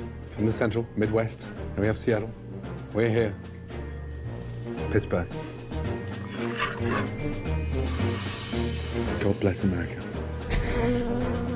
Fuck off, fly. Chanel, did you taste it? If you gotta stand up, that means it's too hard. I'm not the cook. Okay, so I see you had a chance to taste the pork chop. Uh-huh. And what did you think? Yeah, dry. Like a mouthful of sand. It's drier than the Sahara Desert. All right. Even the flies, no longer interested. Okay, is there anything else you wanted me to get for you, or? A wheel for that bike out there. That way I can get the fuck out of there. What's inside the ravioli, please? It's a 5 cheese stuffed ravioli. And the 5 cheeses So are? disrespectful with it. It's crazy. Can you imagine being one of these servers? A mouthful of sand, the Sahara Desert. And the server's just meant to be like, yeah, okay. Because their fucking boss is watching, so they can't say nothing about it. I'm not sure.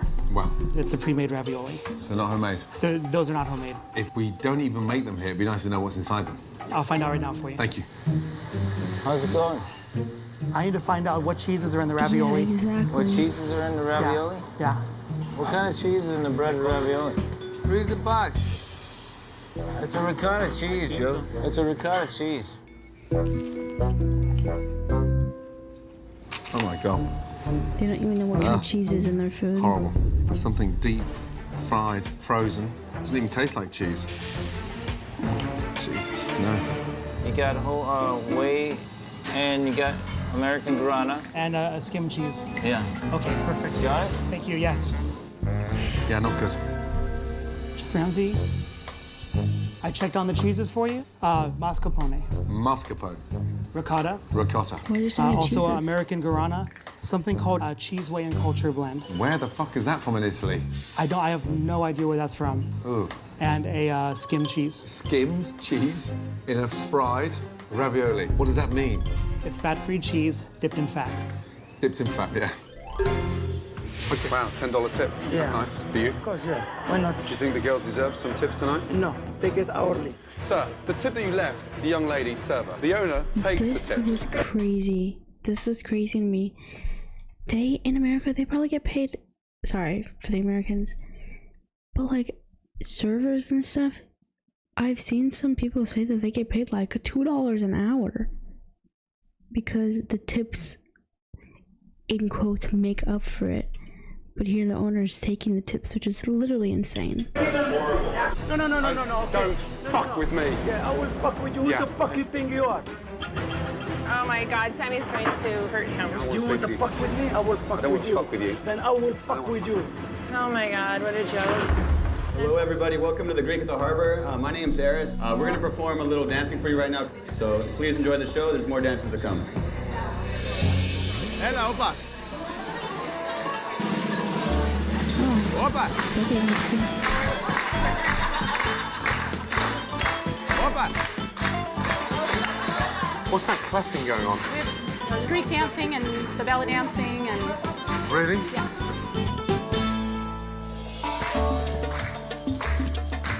Unfucking believable. I hope the people enjoyed it. No way he just did a handstand in front of Gordon Ramsay. I'm dead.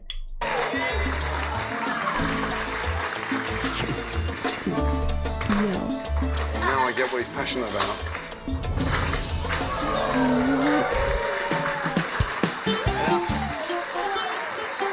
Some biting the table and going on. Finally, something edible. despite Eris pleasing some of the diners with his dancing. His face. His face is the same color as the tablecloth. I know he does not have dental insurance. Finally, something edible. We have a problem. They continue to be far from pleased with the food. What's wrong? The batter on the fish and chips was still slimy. The roast lamb was inedible. Give me Eris, please. Oh, and they said all of it was lukewarm. Where's Mike? What is it? Just smell that. Just smell inside there. Inside. What's wrong with that? Eat a little bit. I'm not eating that. It smells. It's good. It's what? It's good. You're sick. Mike, you're sick. You're sick. I'm very worried about Mikey because it should be obvious when something's not cooked properly. There's no way that you can say, oh, well, they were just complainers. It's real. Eris, you need to know what's going on here as well. As far as your father's concerned, it's good. There's nothing wrong with it. It's dry as hell, huh? He's not even a chef and he knows it's dry. Come on, Mike. You stood there and watched that shit come out. It's an embarrassment to Catalonia.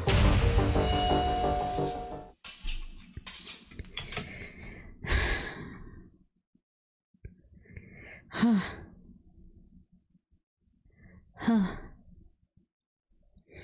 That was crazy.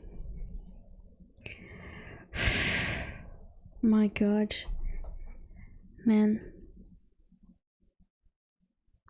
You know what I need to do? Now I think...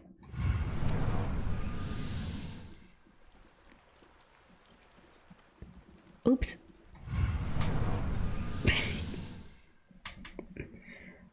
Oops. I'm a lot calmer now. Good. Me too.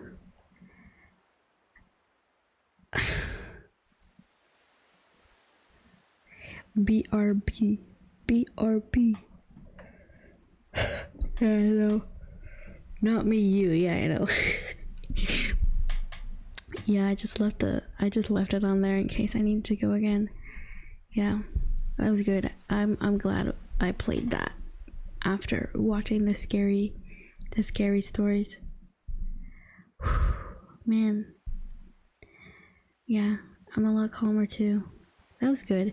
You know what I think I need to do? I need to watch a Gordon Ramsay, like, I need to watch something that he plays. That he plays, like one of his shows. Hell's Kitchen, MasterChef, something.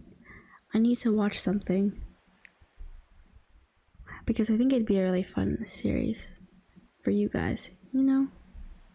You know what I mean? You know what I mean? But yeah. I think it's fun. The llama arts was pretty fucking good, I'm not gonna lie.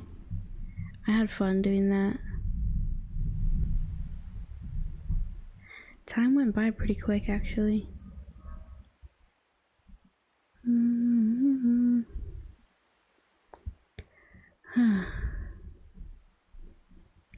Gordon Ramsay is enjoyable to watch. He's so funny. He's so funny without even realizing it. He's hilarious.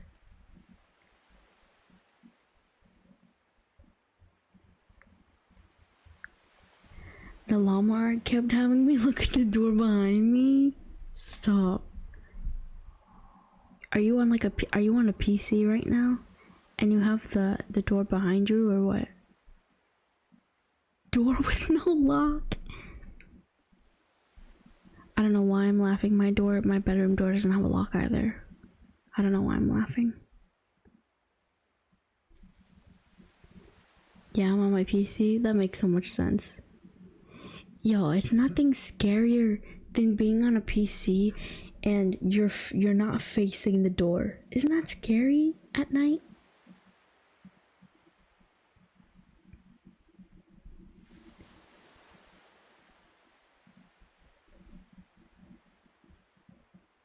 That's scary.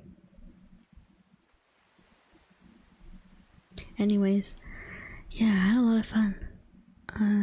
Absolutely terrifying.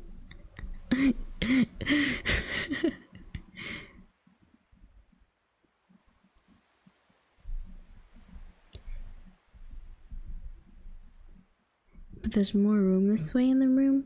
Makes sense. Oh man, I had fun.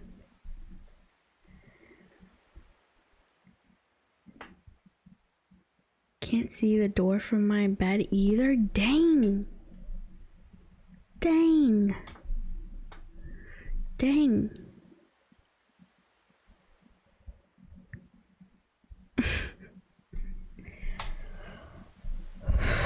Okay, I think it is time for me to head off. I have work pretty early tomorrow. It's the most efficient setup, but the scariest one. That's so funny.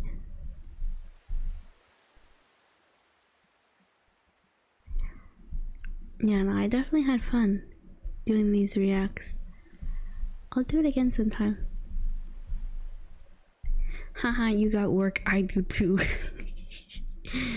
Yeah, you know how it is. Okay, as always, appreciate all the viewers for being here. Even the lurkers too, you know, the whole ball and chain.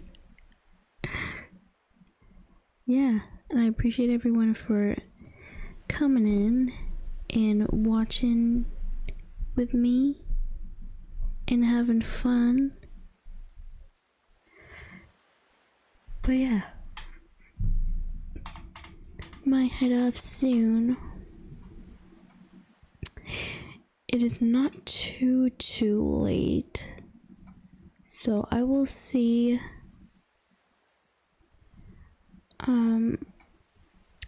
if there is a happy anniversary, Mila. Hope your 1-year stream was enjoyable. Thank you. Yeah, let me give you my thoughts on my streamathon. 11/11 make a wish. Okay.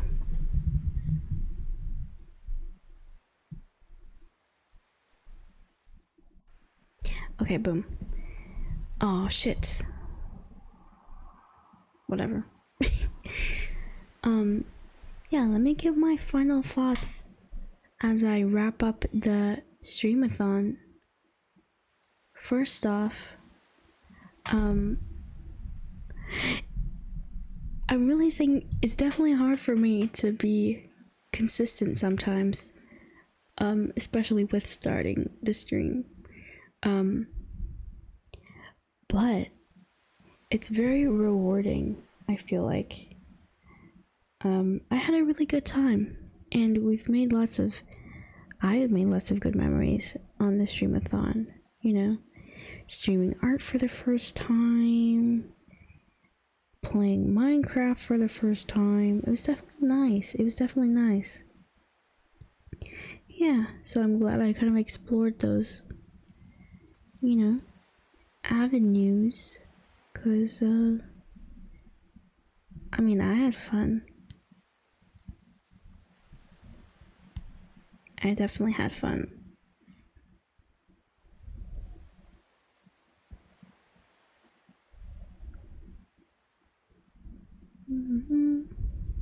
I hope you guys had fun too. You know, watching me.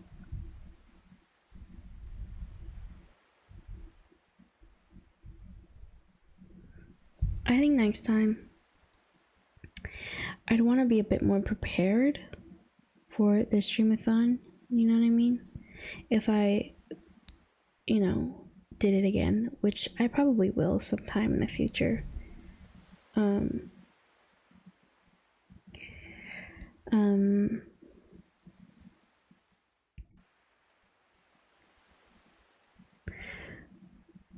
But yeah, I definitely had fun, and it was nice, you know, spending more time with chat, and it was nice to say see you tomorrow, you know, for like 3 days in a row. That was really fun. But anyways, those are my final thoughts. Thanks to chat for sticking with me the whole time. And even when moments weren't too entertaining, you guys still stuck around. I know, I usually say see you next week. Yeah, exactly. So it was nice to be able to say I'll see you tomorrow. You know?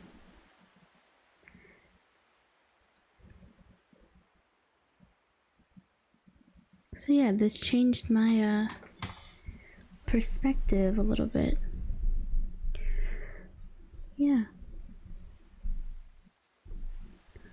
So who knows? Maybe something will happen.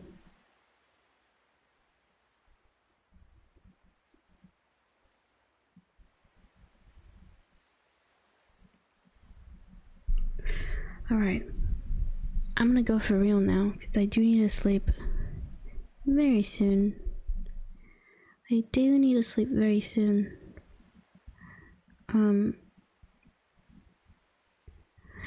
But thanks again for tuning in and spending time with me. I had fun. Thank you, Spectral, for the posture check and hydrate. Thank you. Let's see if there are any channels for me to raid. Bye bye, sleep well, and everyone be safe. Yeah. Let's see. Do you guys feel like, I don't know, watching ASMR?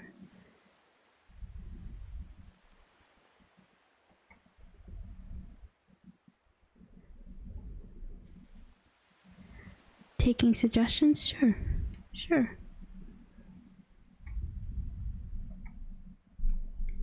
For rating, yes, I am taking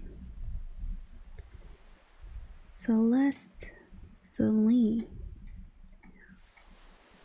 Let's see.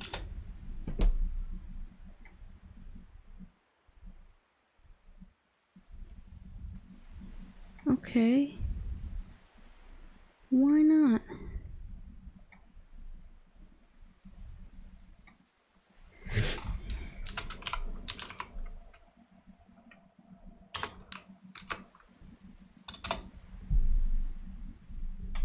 All right.